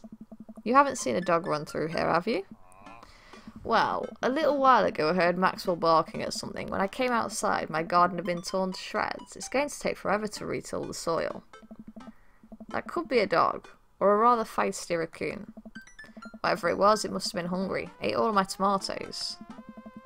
I'm very sorry to hear about your garden. If you need assistance restoring it to its former glory, please don't hesitate to contact me. Will do, buddy. Good luck finding that dog. She's probably still hungry. I wonder if she's looking for more food elsewhere. Coffee spoon. We park in front of Matt's coffee shop and walk inside. It seems like a slow day. Matt sits behind the counter reading a book. Hey Matt. Didn't expect to see you two today. What's up? Have you seen any stray dogs around? Actually, yeah. I caught one digging through the trash earlier. It ran away when I tried to get closer, though. Did you see what direction it ran in? He thinks. Might have been running east, I think. That pup tore through 3 pans of old banana bread Kennedy's. Want to take some for the road, just in case? Sure thing. Nice. Thanks for the slice, the road slice. This banana bread is gonna be so good. I think you meant to give it you for the dog. Right, I meant it's gonna be so good for the dog to eat. Oh, I wanted that. I think we're on the right track, you think? If we keep this up, we'll find the Duchess in no time. Hey, if you like dogs so much, why don't you have any? Lucian is severely allergic. I wouldn't put him through that. But there are still dogs in my life, so for that I'm grateful. There's about to be one more dog in your life, buddy. Splendid attitude. Let's not waste any more time. Verily. So, we were at the Coffee Spoon, and it went east. Bayside. We arrived back at the Bayside. Just like old times, eh? I remember it's as if it were yesterday.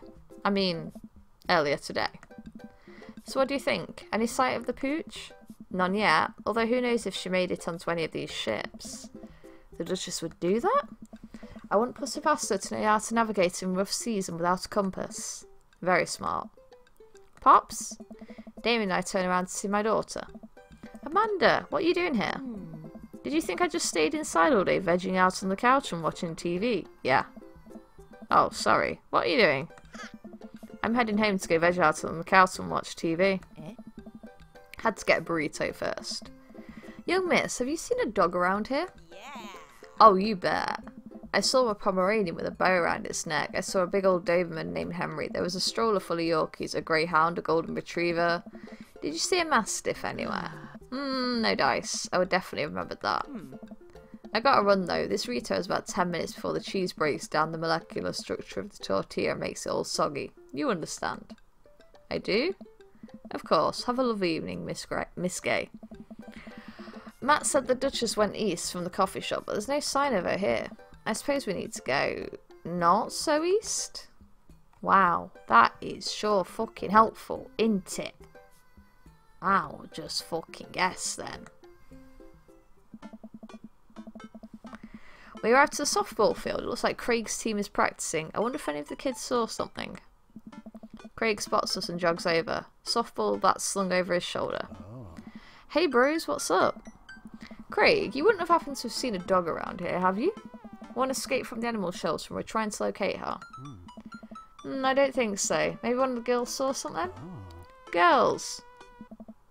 Hi Amanda's dad. I have a name. Hi Lucian's dad. He has a name. We have names. Girls, have you seen any dogs around? There was a big dog here earlier. She ran off a while ago though. I don't think she had an owner, but she really wanted to play. We tried to play fetch with her, but she just took the softball and ran. I think she ate it actually. She was a lot of dog. Nice. Here, take another softball. Might come in handy later. Many thanks, Craig. I feel that the hours are growing short. We must make haste if we're to find the Duchess by sundown. Damien's looking more stressed out by the minute. I got to think of something to lighten the mood. What kind of dog does a vampire have? I would imagine it'd be unwise for a vampire to take up the company of a smaller mammal for the means of companionship. It would be too tempting to. A bloodhound. I was going to say bloodhound, Damien. Shit. I keep reading Damien's directions from the map as we drive around town. Only the aquarium left to go to. Damien and I stopped by the aquarium. Everything looks in order, but I might help to get out the car and take a look. You seen anything? No dog here. Not even any sign of her. Did you know that penguins are considered the goths of the sea? Damien, I want to believe you so badly. Oh, what the fuck do I do? What the fuck do I do?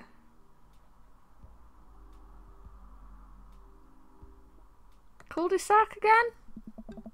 Arrive at the cul-de-sac to find everything looking normal except... Uh-oh. Hugo's front door is wide open. She can open doors. This is classic Duchess Cordelia. A telltale sign. We should approach with caution. Whatever goes down in there, I've got your back. We creep up to the porch and step inside. There, sitting in the centre of Hugo's living room like she owns the damn place, is one of the biggest dogs I've ever seen. Woof. Well, she hasn't broken anything in here. Yet.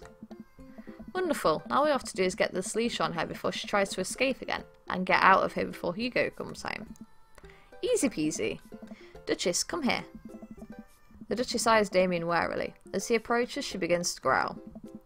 She's on her guard. We'll need another plan. Dog treat. She eyes it suspiciously, then growls. She's wise to the game. I don't think this will work. Softball. Hey girl, remember this? The Duchess's tail starts wagging, but she's not getting any closer. Damien stops me. If you throw that in here, she'll destroy the house. You're right. Ta-da! Banana bread solves all our problems. Duchess sniffs the air and hones in on the bread. Come here, girl. Nice and easy. I've got some yummy homemade vegan and possibly gluten-free banana bread if that's what you're into. The Duchess cautiously approaches me and gives the bread a good sniff before gently taking it from my hand and dropping it to the ground, like dogs always do for some reason. She curls up and starts munching on the bread. Success! Damien walks up behind the Duchess and attaches the leash to her collar. She immediately notices and starts whining. My leg's shaking again. God damn it. Diazepam's worn off already. I don't think I can take another one yet. Fuck. And hello! Nice to see you again. I hope you're alright today. It's time to go home now, Duchess. Damien gives a tug on the leash. She won't move. Come on, Duchess. Duchess, what happened to our rapport? You and I be bosom buddies. That there was a lot of bees there. Bees. She still doesn't move. She's huge and there's no way we could even try to lift her. Well, this is a weird situation to be in. I think we're literally trespassing in our friend's house with this large dog. What are you nerds doing? Ernest stands in the doorway with a plate of pizza roll. Flavour pizza rolls. Pepperoni blast. Nice. The Duchess notices Ernest and starts pulling against the leash. Why is this dog in my house? It's along. The Duchess suddenly breaks free from Damien's grip and hurtles towards Ernest. Shit. Ernest and the Duchess fall to the ground. Pizza rolls fly everywhere.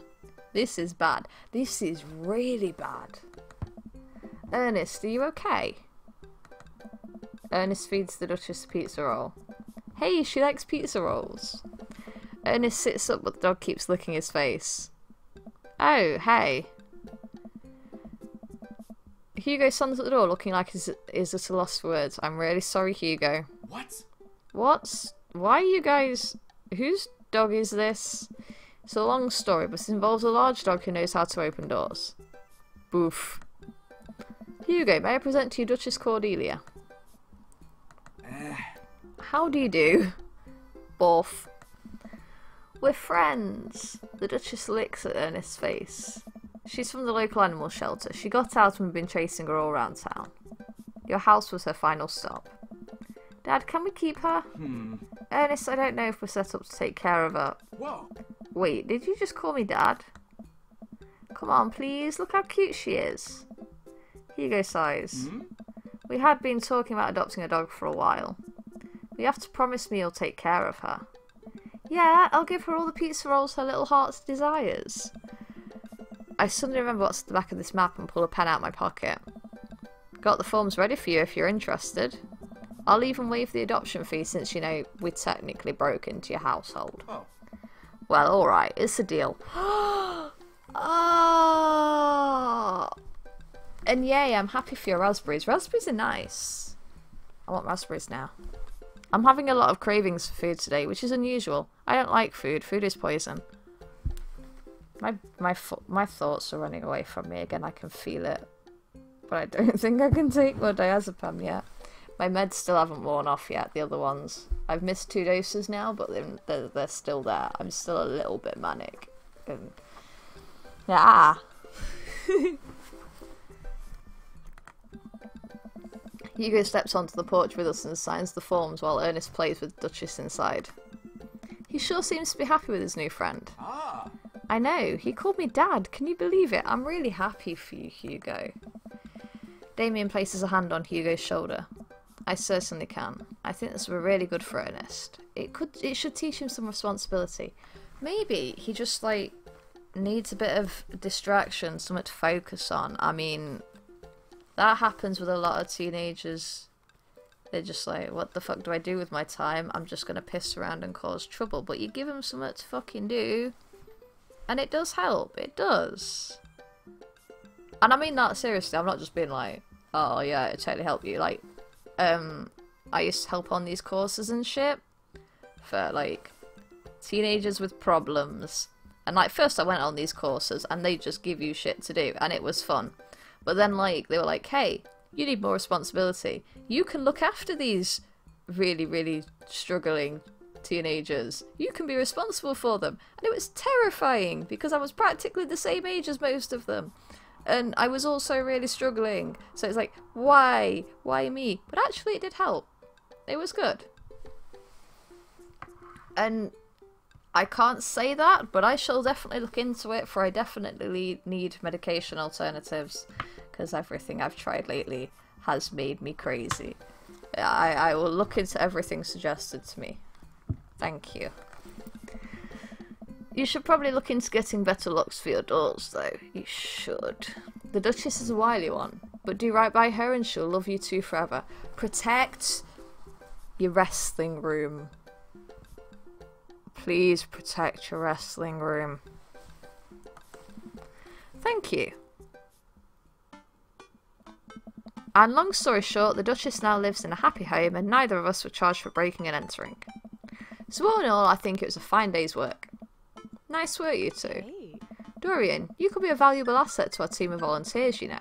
If you ever feel like petting some puppies, hit me up. Mary, I always feel like petting puppies. Good to know. Well, I'll catch you fellas later. Mary starts to leave. And one last thing. Damien's been telling me about you. Glad he finally brought you around. Oh yeah. Damien's my special boy. I love him. We go way back, and I got a vested interest in his health, success, and well-being. If you ever hurt him, you're gonna break my fucking neck. Are you gonna sacrifice me in your cult? Mary. You can fill in the blanks. I can. Yes, ma'am. Mary leaves me alone with Damien. So, about the whole goth thing. I completely understand if you aren't interested in me anymore. Are you serious?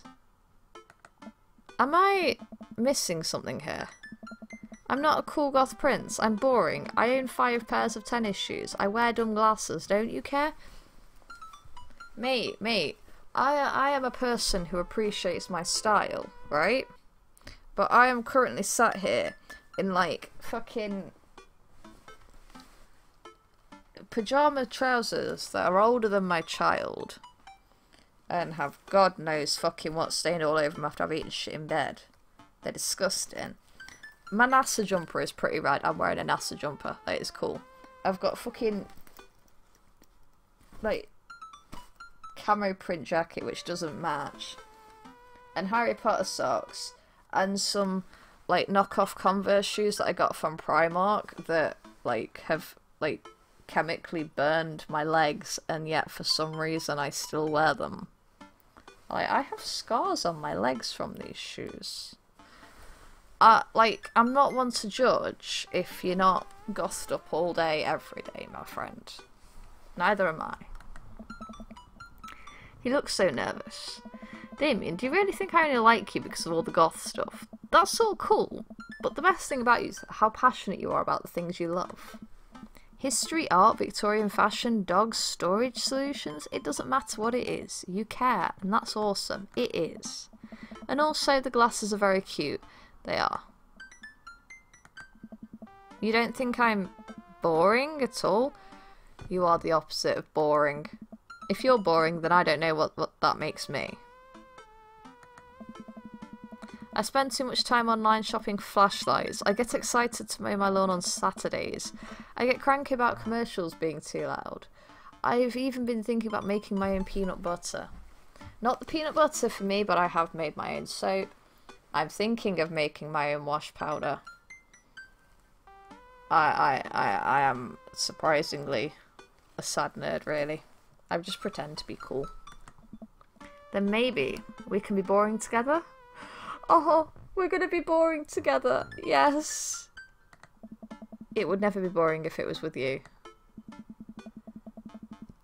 Damien suddenly closes the gap between us and pulls me into a hug. He buries his face in my shoulder. His hair smells like lavender and rosemary. That sounds nice. I was so scared you wouldn't like me. Oh, Damien! Quite the opposite. Damien pulls away for a second and looks me in the eyes. Without the coloured contacts, his eyes are so dark and soulful. May I kiss you? What?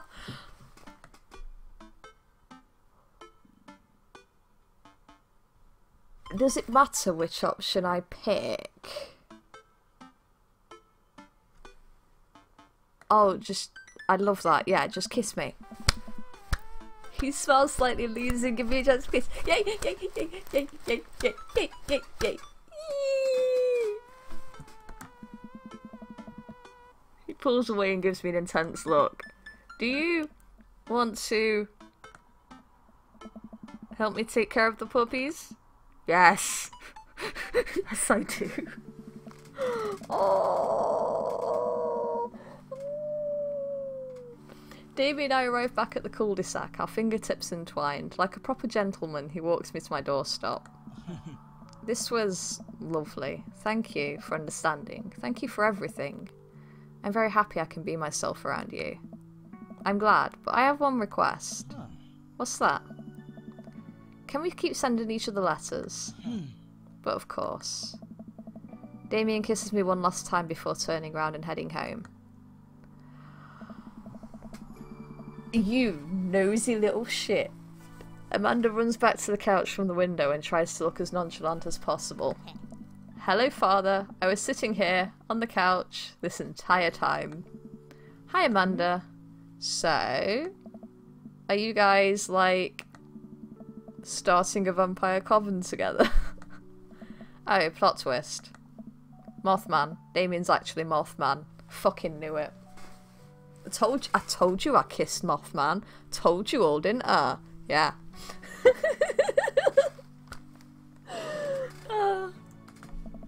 I didn't see it coming either.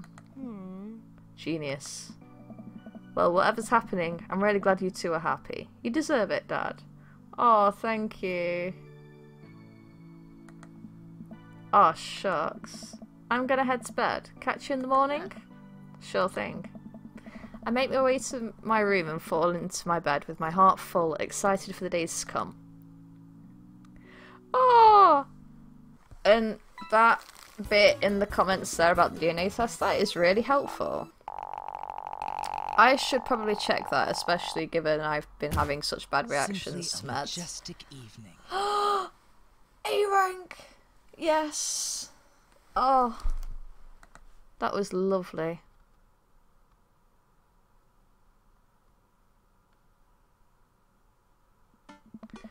I think I have everything finally set up. Amanda should be here any minute now. I think that's her car in the driveway. Okay, got Arch Natural. Be cool, Dorian, be cool. Amanda walks through the door with a suspicious look on her face. Hey, Dad. Off to a good start. Huh? Something fishy? Rats.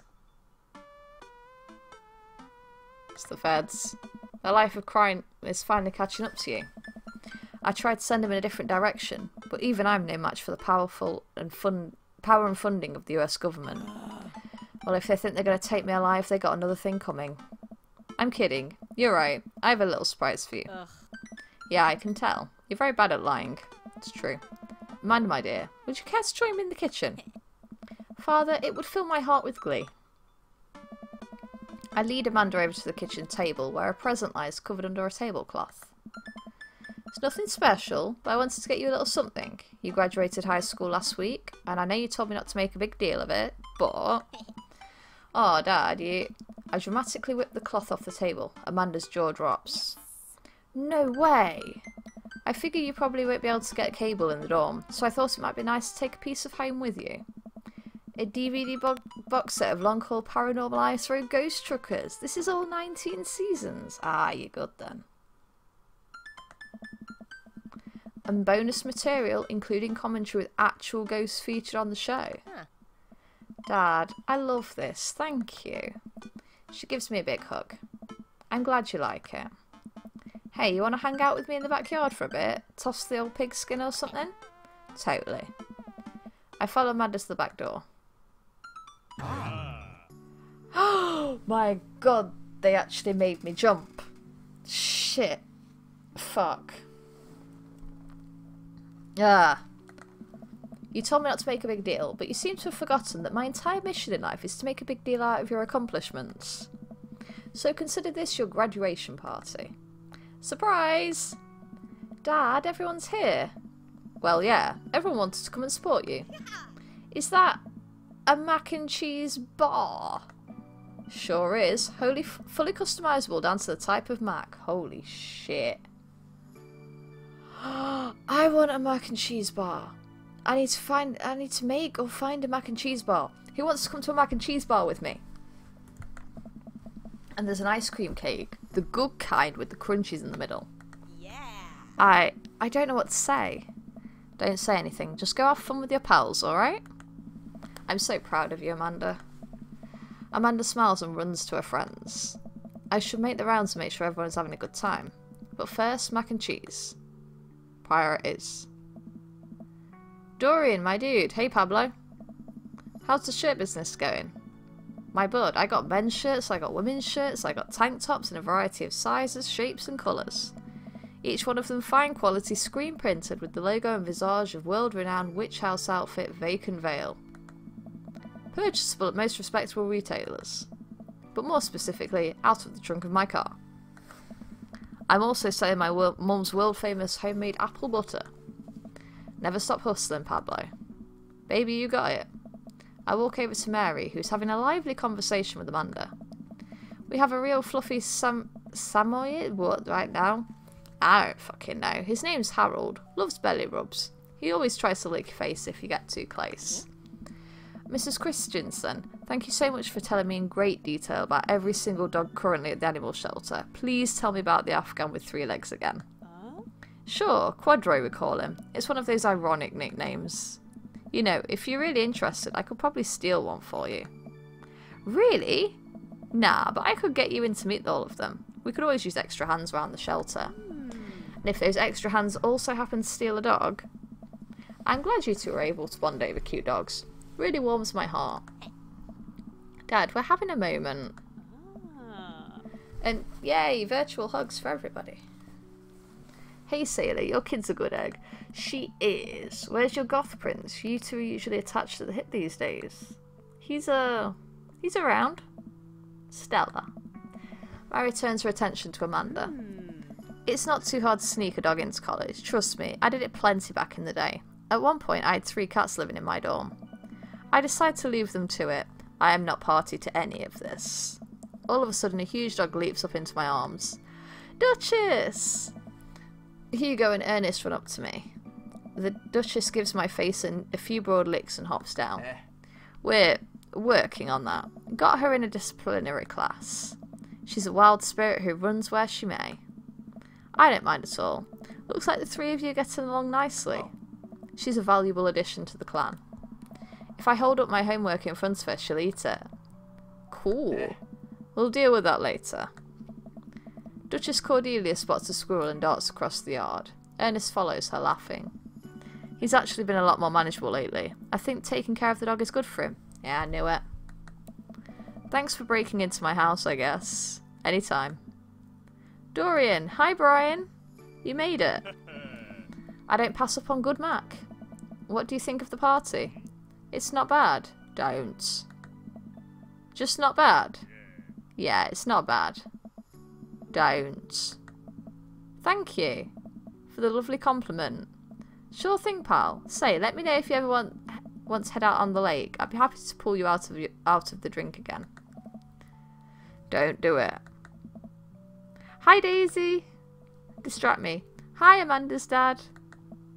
Hey, Brian's daughter. See how that feels? This is a really great party. Thanks so much for inviting us. Be nice to Daisy. You're very welcome, tiny child who knows how to pay a compliment. Brian and I lock eyes. This isn't over. Hey, bro. Bro! This is a real rager, taking our older age into consideration. I'm trying to be in bed at a reasonable hour tonight. Don't let me get too wild. Don't worry, dude. I'll keep an eye on your fruit punch intake. You know, I'm really glad we're bros again. Let's hit the gym again sometime soon, huh? Sure thing, dude.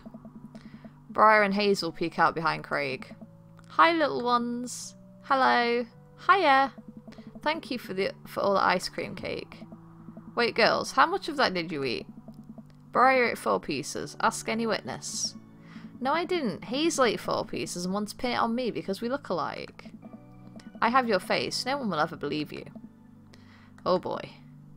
I'll let you guys figure this out. Good seeing you, Craig. Let's hang soon, yeah? Dude. And you're going to make a special video? That's exciting. I can't wait to see that. That's really exciting. Totally. Tell Amanda congrats for us. Shall do. Looks like you settled into this neighbourhood quite nicely. I have indeed. Couldn't ask for a better cul-de-sac. Well, I'm glad. Hopefully we see you more at church events. We've got a big schedule planned for the rest of the year. I'm sure the kids would love to see your dance moves again. Sure thing, Joseph. And maybe if you aren't doing anything later, we could hang out sometime. Sure, Joseph, that'd be great. Well, see you later. Hi, Hugo. Hey. The perfect cheddar to mac ratio. Beautiful work, Dorian. Thanks, Hugo. I learned from the best. I've got a pocket full of gift cards that say you already knew a thing or two. Let's get together for trivia night again sometime soon, huh? Yeah, let's do that. You know, I'm really pleased to see Amanda going to her dream school. I'm glad she turned it around for finals. So am I. That scholarship money will really help. I'm so proud of her. Amanda walks by and pretends not to see Hugo. The speed she went by then, honestly, right? I think some of the animations, the movements of Amanda's sprites are some of the best comedic moments in this game. It's so simple, but it's beautiful. I love it. Amanda, come say hi to your old teacher. Hey. Congratulations on graduating. I know you're going to do great things at art school. Hi, yeah, thanks. I heard that as fuck you then. Amanda starts to back away. Wait, I just realised that you're not my teacher anymore, so I don't have to be afraid of talking to you. You no longer hold power over me. Oh. You're right. Go forth, adult. I can no longer give you detention. Yeah, I'm going to break anything I want and there's nothing you can do about it. Are you still mad about that time I gave you detention for breaking my globe? No. Yes. And I'll have you know that globe didn't even fit through the basketball hoop in the first place, so... she'll fit in college just fine. Hi, Robert. Yeah. Yeah. Good stuff. Thank you. Yep. I don't know. See you later. Hey. Hey, man. Hey, Matt. Let me know when Amanda leaves for college. I'll have a fresh batch of banana bread Kennedys ready for her. Thank you. I know she'll love that. Have you gotten the oregano smell out your upholstery yet? Still working on it. Hey, Amanda's dad. Hi, Lucian. Yes, Lucian? Thanks for inviting me to your party. No problem. Anytime, bud. I know we had a rocky start, but I'm glad I know you. I hope you know how much your dad cares about you. Yeah. My dad's had a rough couple of years, and I know that it must have not been easy to raise me alone. He's kind of a weird guy, but I love him a lot, and it seems like you make him happy. So, you're cool in my book. Thank you, Lucian. That means a lot to me. Sure. And let me know if you want me to give you a stick and poke sometime. Also, I'm sorry about the oregano thing. Just sell me legit shit next time and then we're cool. I won't tell your dad if you give me some real stuff. I may do Joseph's in this video, I think. Probably. Maybe. Yeah. Sure. Why not? As the party starts to wind down, I take a seat on our back porch step. The sun is setting and everyone seems to have eaten their fill. Amanda wanders over and sits down next to me. Killer party, Pops. What can I say? I was inspired. So, I also have something for you. For me? Why? Not to be completely genuine about my feelings once or anything, but growing up wasn't easy, but it could have been a lot harder if it wasn't for you. Dad, you've been there for me through everything. There's been times in my life when you were my only friend. I was really scared of going to college and being so far away from you, but I realised that everything you've done for me has been to prepare me for this, and I'm ready. I wouldn't be who I am today without you. Yeah, don't cry. I swear to God, Dorian, if you cry again. You're the best, Dad. I love you. And I'm crying.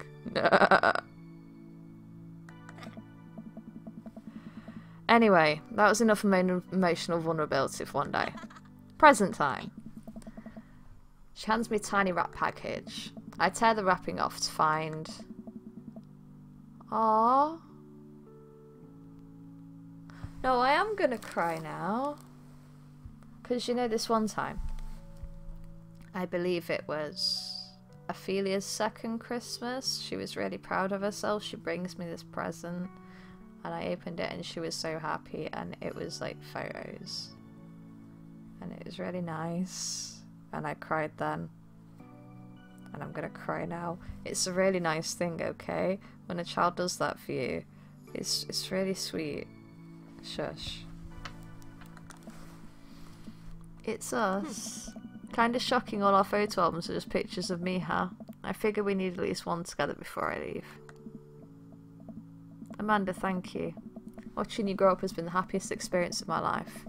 You're such a talented, intelligent young woman, and I'm so excited to see what the future holds for you. Knock 'em dead, kid. Always do. Amanda and I share a hug. This is only the beginning, Pops. Plenty more memories for us down the road. Memories to make and stuff to break, right? Oh, I'm gonna break so much stuff. Intentionally and unintentionally. You're probably gonna have to pay for most of it. I'm world's best dad. Did you see that? I'm world's best dad. Ah, yes! It would be my honour. Amanda hops up. Looks like someone's been waiting to talk to you. I glance over at the back of the yard where Damien is sitting on a bench beneath our cherry blossom tree. He smiles at me. Huh. I'll leave you to it. Me and the Emmas are going to go get ice cream. Love you, Pops. Amanda runs off to join her friends.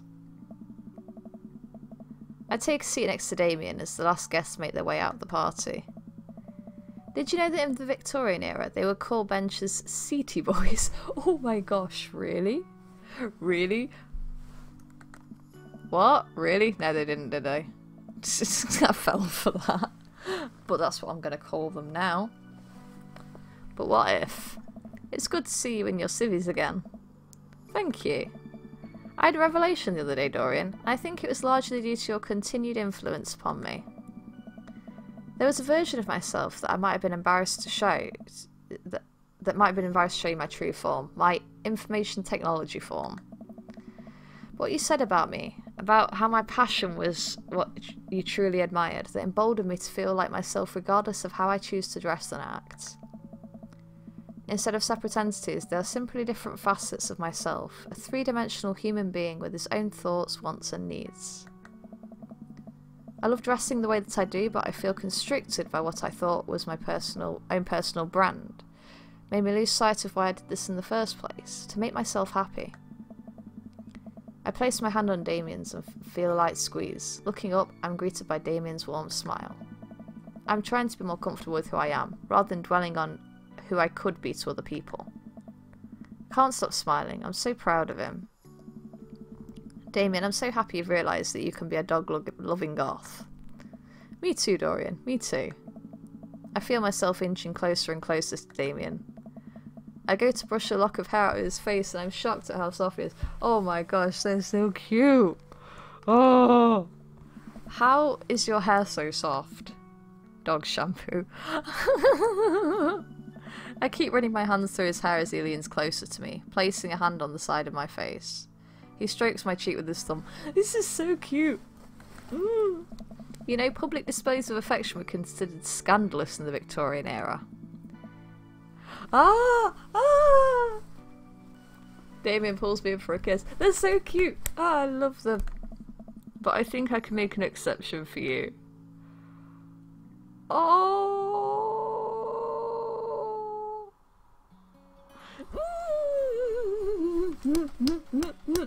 They're so cute. Yay! Oh, it was so happy. Ah! Oh, I love them. Does the credits have anything interesting? Will I regret skipping them? Is it like a movie or not? I don't fucking know.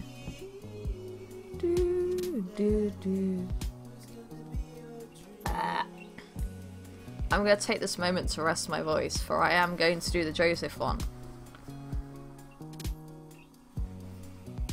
But my throat hurts just slightly. And yeah, I'm still talking. What the fuck's wrong with me? Oh, fuck it. Oh, wait. Oh, it doesn't just skip it. It just speeds it up. That's fine. Yeah, let's do that. Let's do that. Oh, oh, that's fast. Oh, that's fast.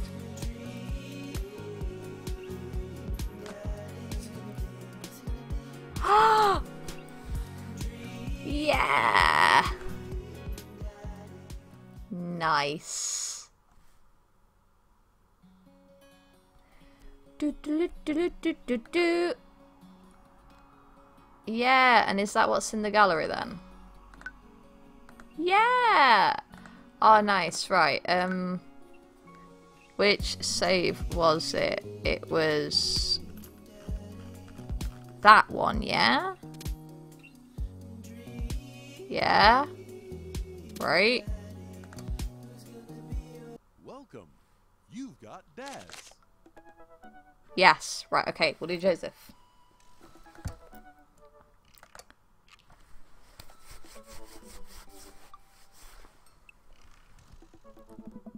I really want to see Joseph again, but after that weird encounter with Mary, I don't know. He's my friend, right? I should be able to hang out with him and it not be weird, right? Right? Like, computer pings as a message flies into my inbox. It's Joseph.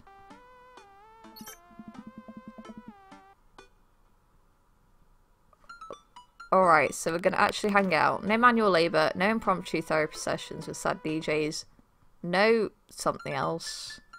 Just you, me, and the open ocean. How are we going to get to the open ocean? How are we going to get to the open ocean, you might ask? Good question. If you're interested, I'll meet you down by the marina and you can check out the... Oh, fucking hell. The goods, if you know what I mean. I mean my yacht. Let me know. Joseph owns a yacht? I'm as surprised as you are. You've been holding out on me. Your only daughter, whom you love. What, did you think that having me as a father would somehow afford you the fringe benefit of getting to go on a yacht? What else did it get me? I'm literally paying for your college. And how much does college cost? You guessed it. The exact price of a yacht. I would give up on all my hopes and dreams to live on a yacht. Sail the 7 seas. Grow a really long gnarly beard. Marry the ocean. Oh, that sounds pretty cool, actually. Amanda stares off into the middle distance, thinking about her future as a boat hermit, I guess. Relax, kiddo. Joseph's inviting me onto his yacht. It's going to be a yacht of fun. I'm glad you're excited, but that doesn't mean you can get to start throwing out puns. Yes, it fucking does. Why yacht, Amanda? Well, I gotta go get ready to go on my friend's yacht. I start to walk away, but Amanda stops me. Hey, in all seriousness, I hope you have fun. But make good choices, okay? Don't you tell me what to do. But Dad, don't stay out too late or you can't go to Jennifer Longforth's birthday party this weekend. She promised me she would propose to me, but ended up going with Logan Crutchfield. I'm not going anywhere near that party. Good bit, Dad. Good bit. I respond back to Joseph, letting him know I'll be there. A quaint marina, complete with local mum and pop shops and a small diner from the bay. I've gone for a few walks by the bayside to stare enviously at all the nice boats before. Joseph should be around here somewhere. Gosh, this is fancy. I feel a little out of place. Dorian. That doesn't sound like Joseph. I turn around to find... Hey, Robert. What's he doing here? So, how's Joseph? I don't like the music. Robert comes off cold immediately. I get the feeling he's not happy I'm here. And what's with that look? He seems very angry. Very, very angry. I like it. He's going through some stuff. Robert blasts through a cigarette. So I guess he's your friend now, huh? Your pal? Oh, he's... Robert, you're my friend too.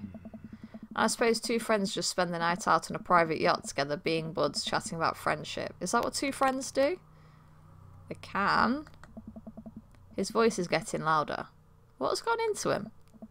Robert, come on. You know I'm not like that. Dorian, you might be an idiot, but I'm not. What's your problem with Joseph anyway? I don't like Joseph. I don't trust Joseph. Joseph is a bad guy and I don't want him around you. Robert, you committed petty larceny last week and I think you've been haunted by the Dover ghost. How dare you? Oh, God. It was the goddamn Dover ghost. Robert pauses to calm himself down. Joseph's not who you think he is. What? Oh? Ask him about it sometime. Bring it up. And watch your back when you do. Because a guy like that will put a knife right in it. You're the one with knives. Robert flits his cigarette into the front seat of a recently cleaned schooner before turning around to leave. He takes a step, hesitates and turns back to face me. You're both awful. You deserve each other. What? Leave me alone. I'll tell Mary you said hi. With that, Robert storms off down the pier. Well, okay. I wander deeper into the marina. All these boats are really nice. I wonder which one's Joseph's. Hey, Dorian. Joseph, where are you? Up here. I look up. Joseph waves to me from atop a huge yacht. I've never been on a yacht before. You never forget your first. I glance at the name on the side of the boat. The St. Peter, huh? Inherited this thing from my pops. Real fire and brimstone type. Loved yachts. So what's the plan, Captain? I figured since last time we went a bit sideways, we could cast our lot out on the open sea, wrestle with Neptune, set sail on the sea of adventure. You're kind of a goofball when you're not wrangling your kids, you know that. Joseph smiles and winks from his perch. I have no idea what you're talking about. Joseph hops down and extends a hand to me, helping me up onto the yacht. I'm thrown off by how soft his hands are. Does he moisturise or what? Dorian, stop thinking about his hands. Don't. Pure thoughts. You're going to be on a boat, alone, with Joseph, on the open sea. It's a yacht. He's married. It's fine. This is very not me. I'd already be thinking about the dick. This is fine. After undoing the mooring and climbing into his captain's seat, Joseph slowly takes the boat out, ringing the big steel bell with extra emphasis even though nobody else seems to be around. Shoving off, boat launching, man and boat launching as one. The St. Peter navigates out the marina and into open water, with Joseph doing the occasional steering flourish as the boat bobs along with the waves. He seems a lot more relaxed out here. Joseph is definitely in his element. This is the part where we wrestle Neptune, so please remove your shirt and roll in some talcum powder. Oh, fucking hell. Look, I brought my Neptuning fork. Haha, puns. Oh. Collegiate level dad joking there, Dorian. Thank you. For a while we watch as the trees and waves pass us by. Where are we going? A little further out. It's a lot quieter once we get out onto open water. Plus we could see whales. Whales are cool. I don't trust whales. Nothing should be that big. Noted. Joseph manoeuvres the boat past some boys. He sighs. Wish I could get out more often, but you know. Family, wife, saving souls. So many souls. I can barely hold them all. I watch Joseph work the boat. Despite his age, he doesn't look like he's slowed down at all. And from here, I can see how toned his muscles are. Oh, hey. Impure thoughts. Yeah. I stare out at the ocean. Joseph's right. It's a lot quieter out here, but... something about that conversation with Robert still bothers me. So, I ran into Robert. Was he... He wasn't waiting for you at the dock, was he?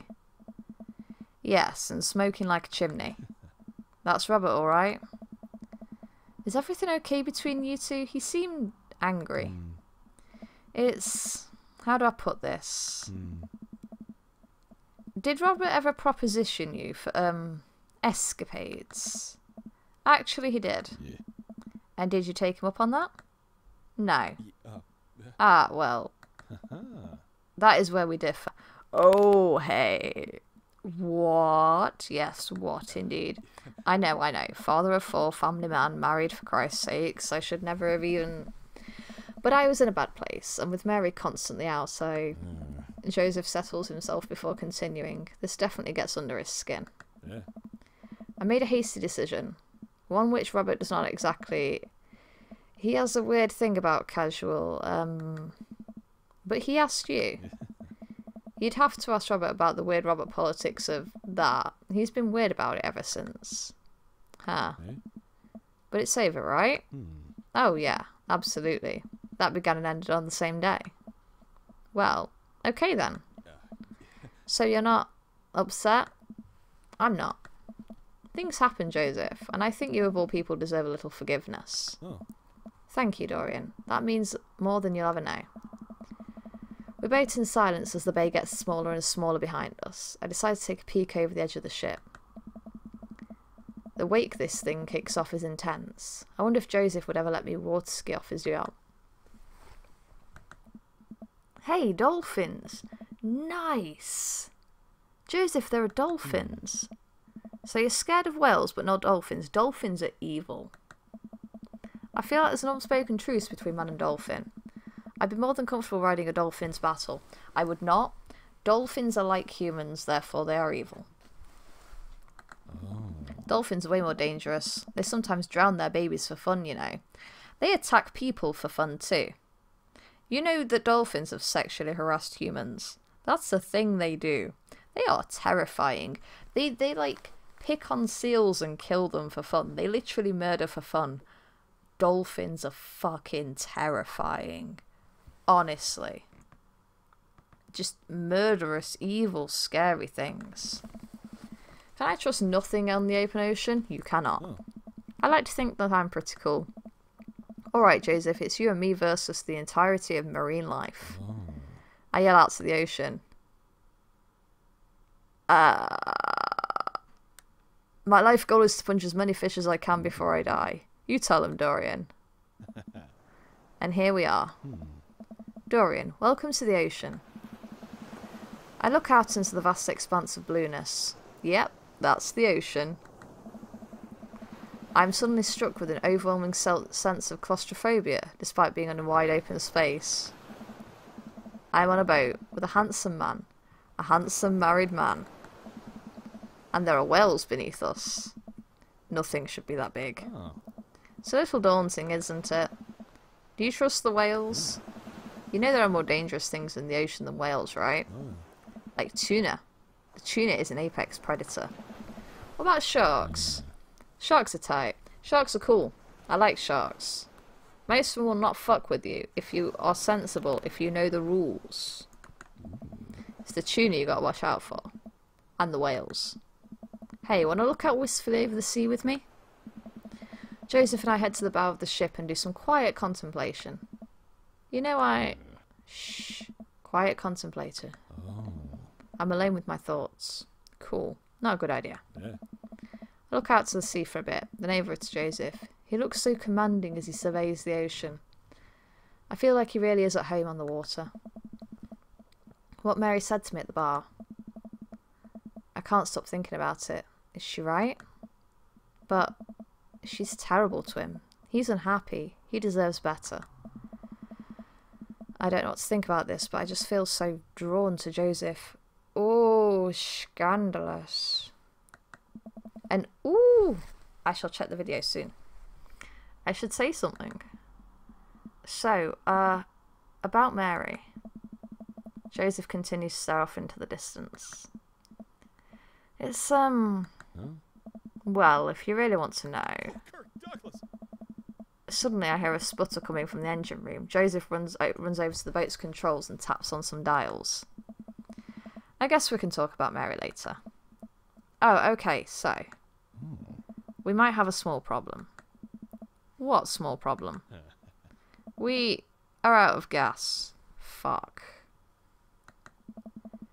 The whales are going to get us. The whales siphoned our gas. It's okay. I can just call one of my boat buddies to come tail us back. Joseph pulls out his phone. Just kidding. I can't do that because there's no service. I checked my phone. I don't have service either. Should we just submit ourselves to the whales? Well, I do have an old radio in the office, but it's broken. Are you handy with tools? I'm a dad. If this radio is anything like frantically putting together a bike on Christmas Eve, it should be no problem. Oh. Let's take a look at it and see what we can figure out. Joseph directs me towards the radio and showcases its insides. I don't know how radios work. I think there's just some frayed wires in here. If we can reattach them, we should have a working radio in no time. I'm going to have to leave you for a brief second. My other half is home. I need to go unlock the door. Back shortly. Go have a cup of tea or something. Or don't. I might not be that long.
they can do is sack me. Maybe you shouldn't talk about work now because you'll get heard on the internet and they might fire you for that. Yeah, well, I don't talk about work online anyways. Yeah, so shush and get out my stream. Hi, people! Go away. He likes men! I am back. We stare into the interior of the radio. I'm not entirely sure what I'm looking at. I don't think Joseph knows either. You know what? Let's just throw some stuff around in there and see what works. We're gonna get electrocuted. Oh, shit. Oh, fuck. Is there a condom? That.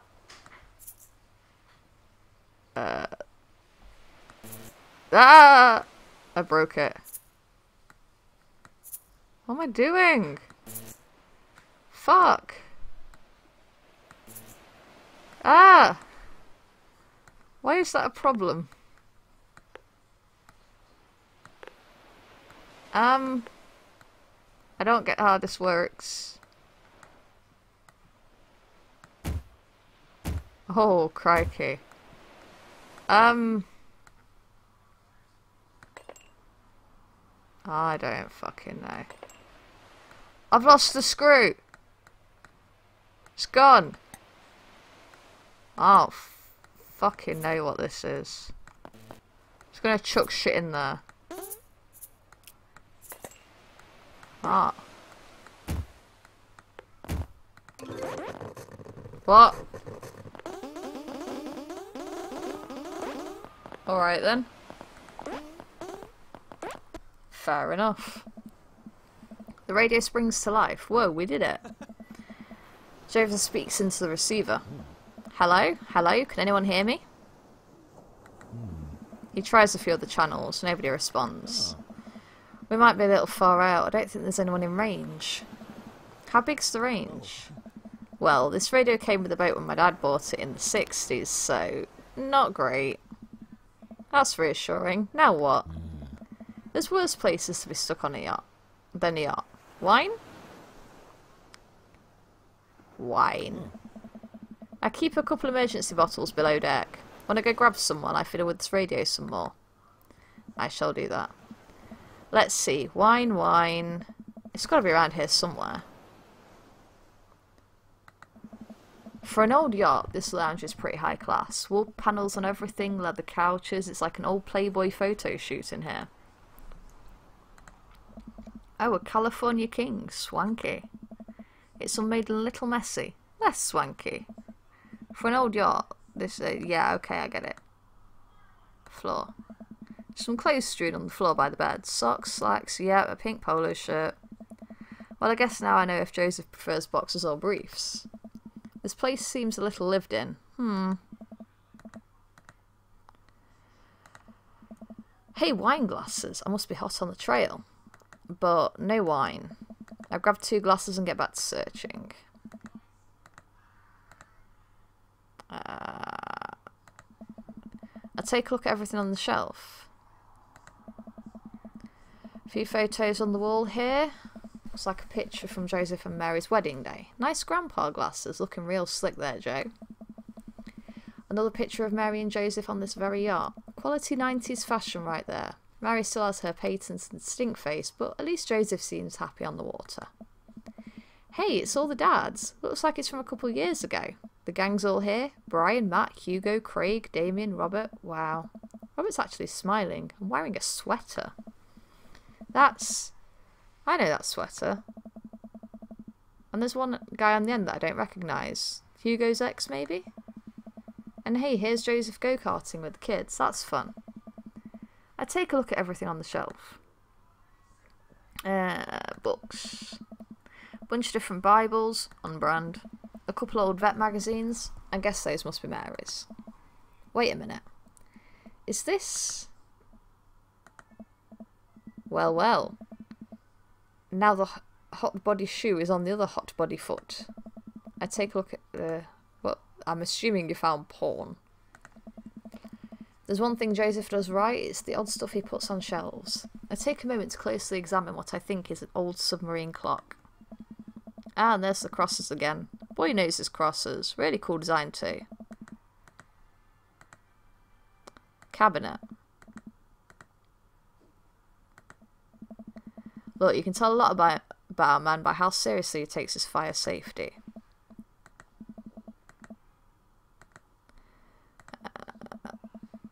Well, this is a solution to a different problem. Maybe if we're stranded out here for days and run out of electricity, we'll need these, but the chief concern right now is wine intake. Alright, let's check the drawer. Hey, it's wine. A whole drawer full of wine. It's a yacht club miracle. Twilight Rogue, huh? Come to Daddy. Finally, time to get back up to Joseph. Alright, let's go back. I bring the wine and glasses up to the deck to find Joseph still hunched over the radio. Dorian, wine, good to see you two. Just in time for the sunset. I didn't take you for a drinker. Haven't you heard? I'm a cool minister. How cool? I can land half of my kickflips. What is that, like 4? 5 on a good day. Poor me. There we go. Now this is how you do stranded at sea. We clink our glasses and drink up. This wine's not bad. There's a hint of... Am I tasting grapes? You have a discerning palate. It might be grapes. Joseph and I lounge on the deck with our yacht wine, taking in the ocean air. The sun starts to dip below the horizon. We could be stranded out here forever. I can't think of anyone else I'd want to be stranded with. It's just you, me, and... all those whales. So many whales. You're killing the vibe. Revive the vibe, Dorian. Generally it takes 3 days and a gigantic stone door rolled in front of a tomb, but I think we can save it. Jesus jokes. Oh god, which one do I pick? Oh god, which one do I pick?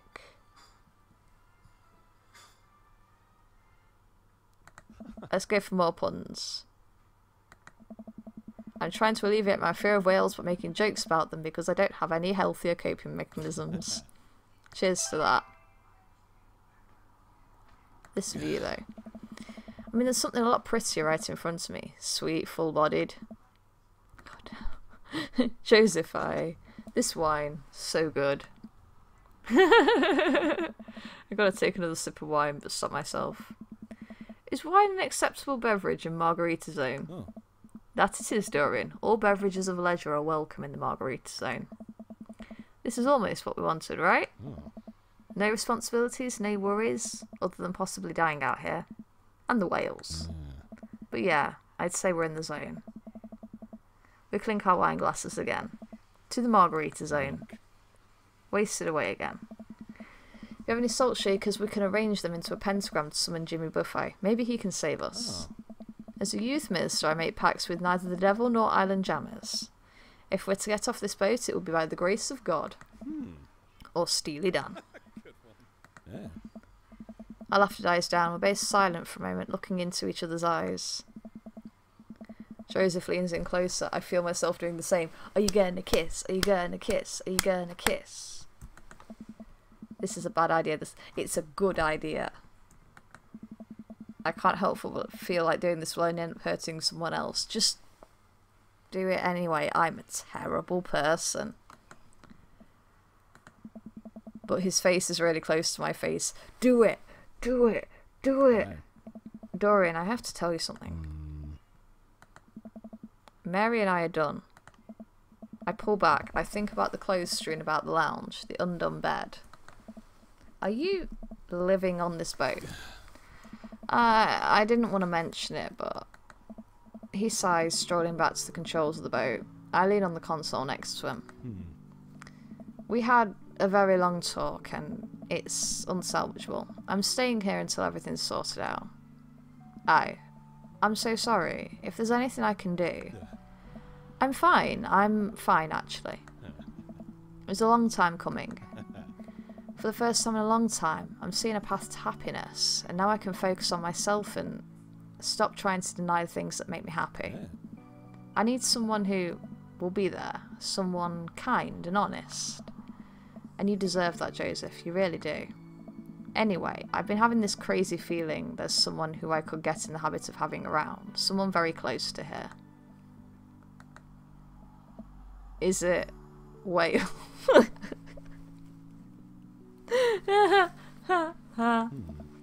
I mean you. Oh. I was trying to be subtle. I'm a fool. I think I'm picking up what Joseph's putting down. I lean forward, closing the gap between us when... Joseph grabs the receiver. Come in, come in. Is anyone there? No. Over. We're stranded out on open waters. We've been out here for hours. Please send help. Over. But wait, are you guys gonna kiss?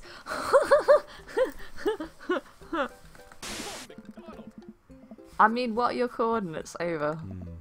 Dorian, have you been leaning on the talk button this whole time? Oops. I look down. Oh. Oh, I have definitely been leaning on the talk button.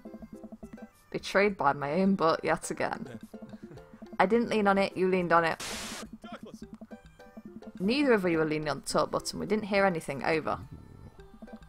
Hey, were you listening to us? So we here at the Coast Guard are professionals. We are not doing that. But as professionals, it seems like you two deserve happiness, and we think it's closer than you think. Over. How soon could you guys be here to give us a tow? Over. We'll, pick you up in the morning. Sounds like you two have some stuff to hash out. Over and out. Oh. Wait. Yeah. No, do that. Do that. I love the Coast Guards. I love them. I think they left. We stare at each other for a second. Well. Joseph carefully places the receiver on the table, making sure the talk button isn't pressed in. Well, okay. Joseph grabs me by the shirt and pulls me into a kiss. Yes! The kissing is happening! Yes! His lips are soft and sweet from the wine, and his skin is still warm from the sun. Ah! No! This is a bit more than I was expecting. Yeah. I reach for his belt and pull him even closer, running my free hand under his shirt and up his side. Ah! I would feel awkward reading these things. Oh. Oh, fuck. This is like slightly more than I was expecting from this game. Wow. Wow indeed. He carries me below deck. Excellent. I'd be lying if I said I hadn't fantasized about this, but I didn't think he'd be so aggressive. I've wanted this for so long. He throws me onto the bed. I let out a little yelp. Oh my gosh. Lots of time to kill, Dorian. Better get started. Oh. Oh man. I might have overdone it on the wine last night. Just a few more minutes of sleep will do just fine. Oh my gosh. I love this. Ah. Oh, I actually like Joseph now. What the hell? Oh, I love him. Yes. I open my eyes to find Joseph's face a few inches from mine, an arm slung around my waist. He's sleeping peacefully, his hair is mussed and his lips still a little red. I think this is what I was talking about when we were discussing Margarita Zone, finding little perfect moments of joy. Like the way the light falls across Joseph's face, or how he's holding me tight even in his sleep. Yes!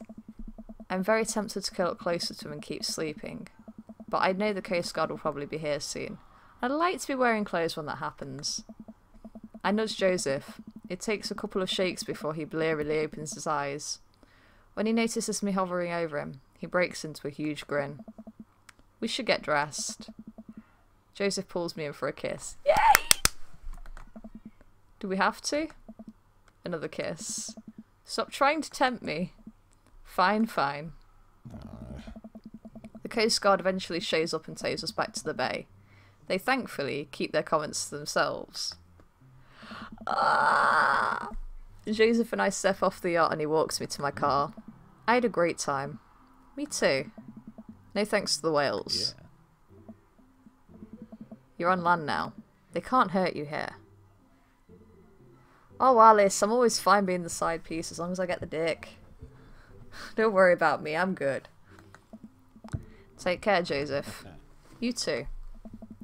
He gives me one last kiss upon the lips before he turns around and walks back to his boat. Well, I've been gone an entire day. Hopefully Amanda is alright. Amanda, I'm... Dad! She runs up and hugs me. Yeah, who cares, Alice? It's fine. I will hold the getting dick. It's a good ending no matter what. I was genuinely concerned for your well-being, but upon closer inspection you seem to be okay. What happened? The yacht ran out of gas and we got stuck. But it was okay, because I was on a yacht. Weren't you scared? Your father feels no fear. Were you able to take care of yourself for the night? Yeah, I just did a ton of drugs, vandalised a few cars, and embezzled some funds from my school. All in all, pretty low-key night. Proud of you. Where'd you learn that from? I learned it from you, Dad. Well, if you did, you'd have funneled those funds to a legitimate cash and carry business, fudging the books over the course of years, so you don't arouse suspicion from the feds. Rookie mistake, Panda. I'm glad you're back in one piece. Did you make good choices? I made excellent choices, and I enjoyed them very much. Yeah, I think I did. I did. But hey, I'm starving. Want to make sandwiches out of whatever we can find in the fridge? More than anything, Pops.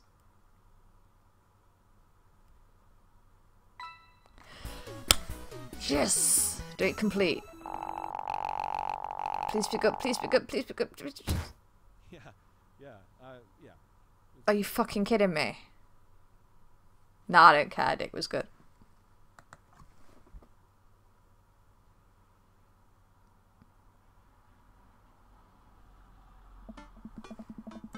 Alright. Okay. Most of this is the same, I think. Right, we'll just... You asked too many questions. We'll do that one. Who do you think you are, my daughter? For literally my entire life, yes. I need to turn a thing off. Right, there we go. I'm kidding, you're right. I have a little surprise for you. Okay, cool. Na na na na na na na. Na na na na na. Na na na na na. Na na na. I'm pretty sure this is all the same. Ta-da! Dads. Alright, cool. Graduation party, cool. Yeah, cool. Yeah, cool. Yeah, cool. Come on, I want to talk to people. Let's see what's different. Yeah, okay. Let's do that. Yeah. Cool. Oh no, Mary's here. With everything that's happened between me and Joseph, I should be a good host and say hi to her. But I don't wanna... Come on, Dorian. You can do this. I walk up to Mary. Come on. Hey. Hey. You been good? Just peachy. I have to go over there now. That went about as well as I could have expected it to.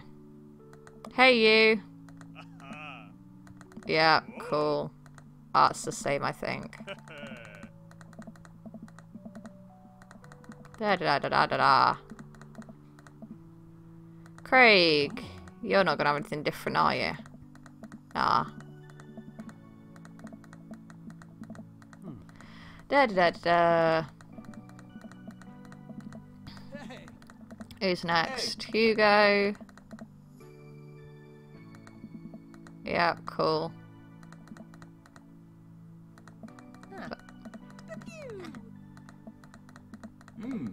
No power, yeah, we know. Oh. Hey, Robert. You got anything to say? Nothing different? Oh. See ya. Yeah, cool. What a splendid garden party. My deepest thanks for extending an invitation to my son and I. This icebox cake is divine. Yeah, thanks dude, good cake. I stare at Lucian. He knows, I know.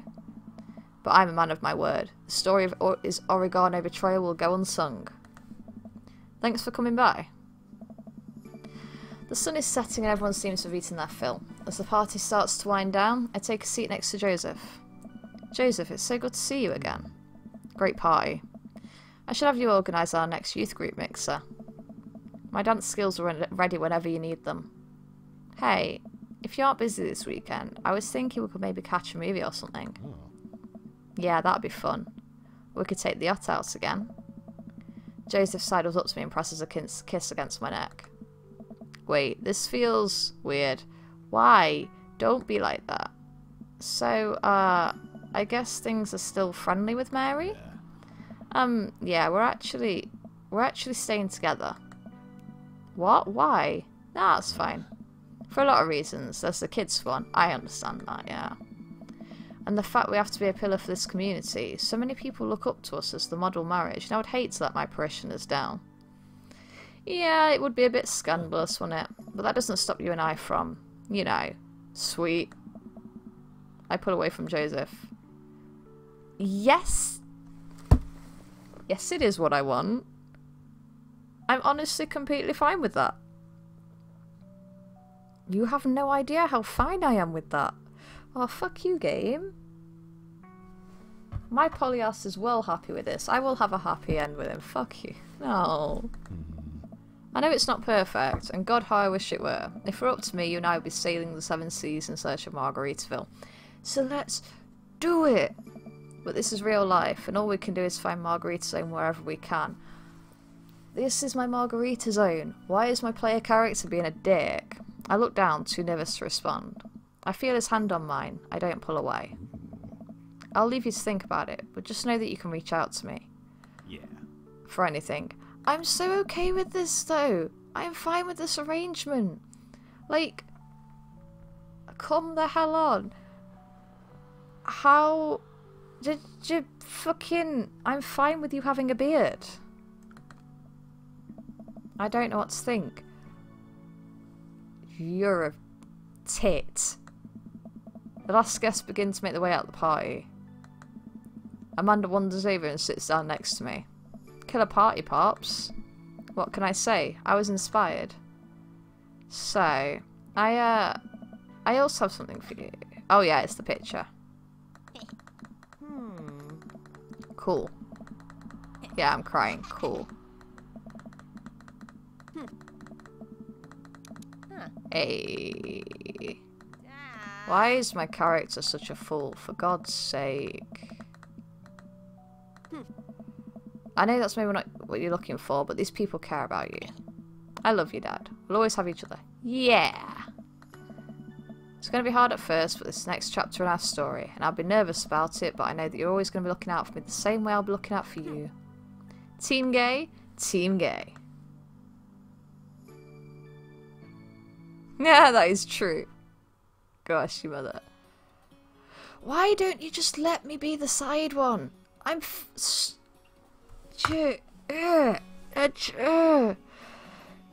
I'm okay with that. I am just... Like, I have 2 girlfriends. Do you think I care about this shit? Oh my god.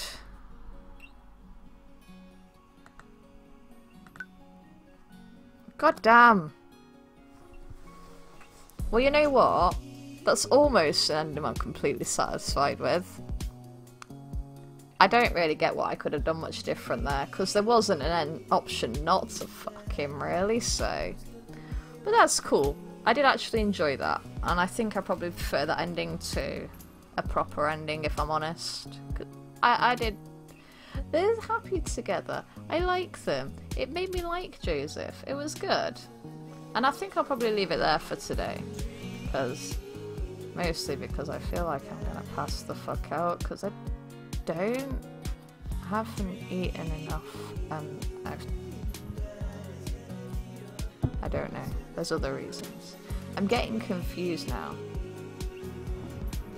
So, it's definitely time for me to go. Thank you everyone for joining me. It has been lovely to see you. These endings have been delightful. I'm so mad though that a character's not okay with that, I'm fine with that. Oh well, I'll get over it. Okay, I'll see you folks another time. I don't know when. Tomorrow maybe, or Sunday. We'll see. Bye bye. Bye bye.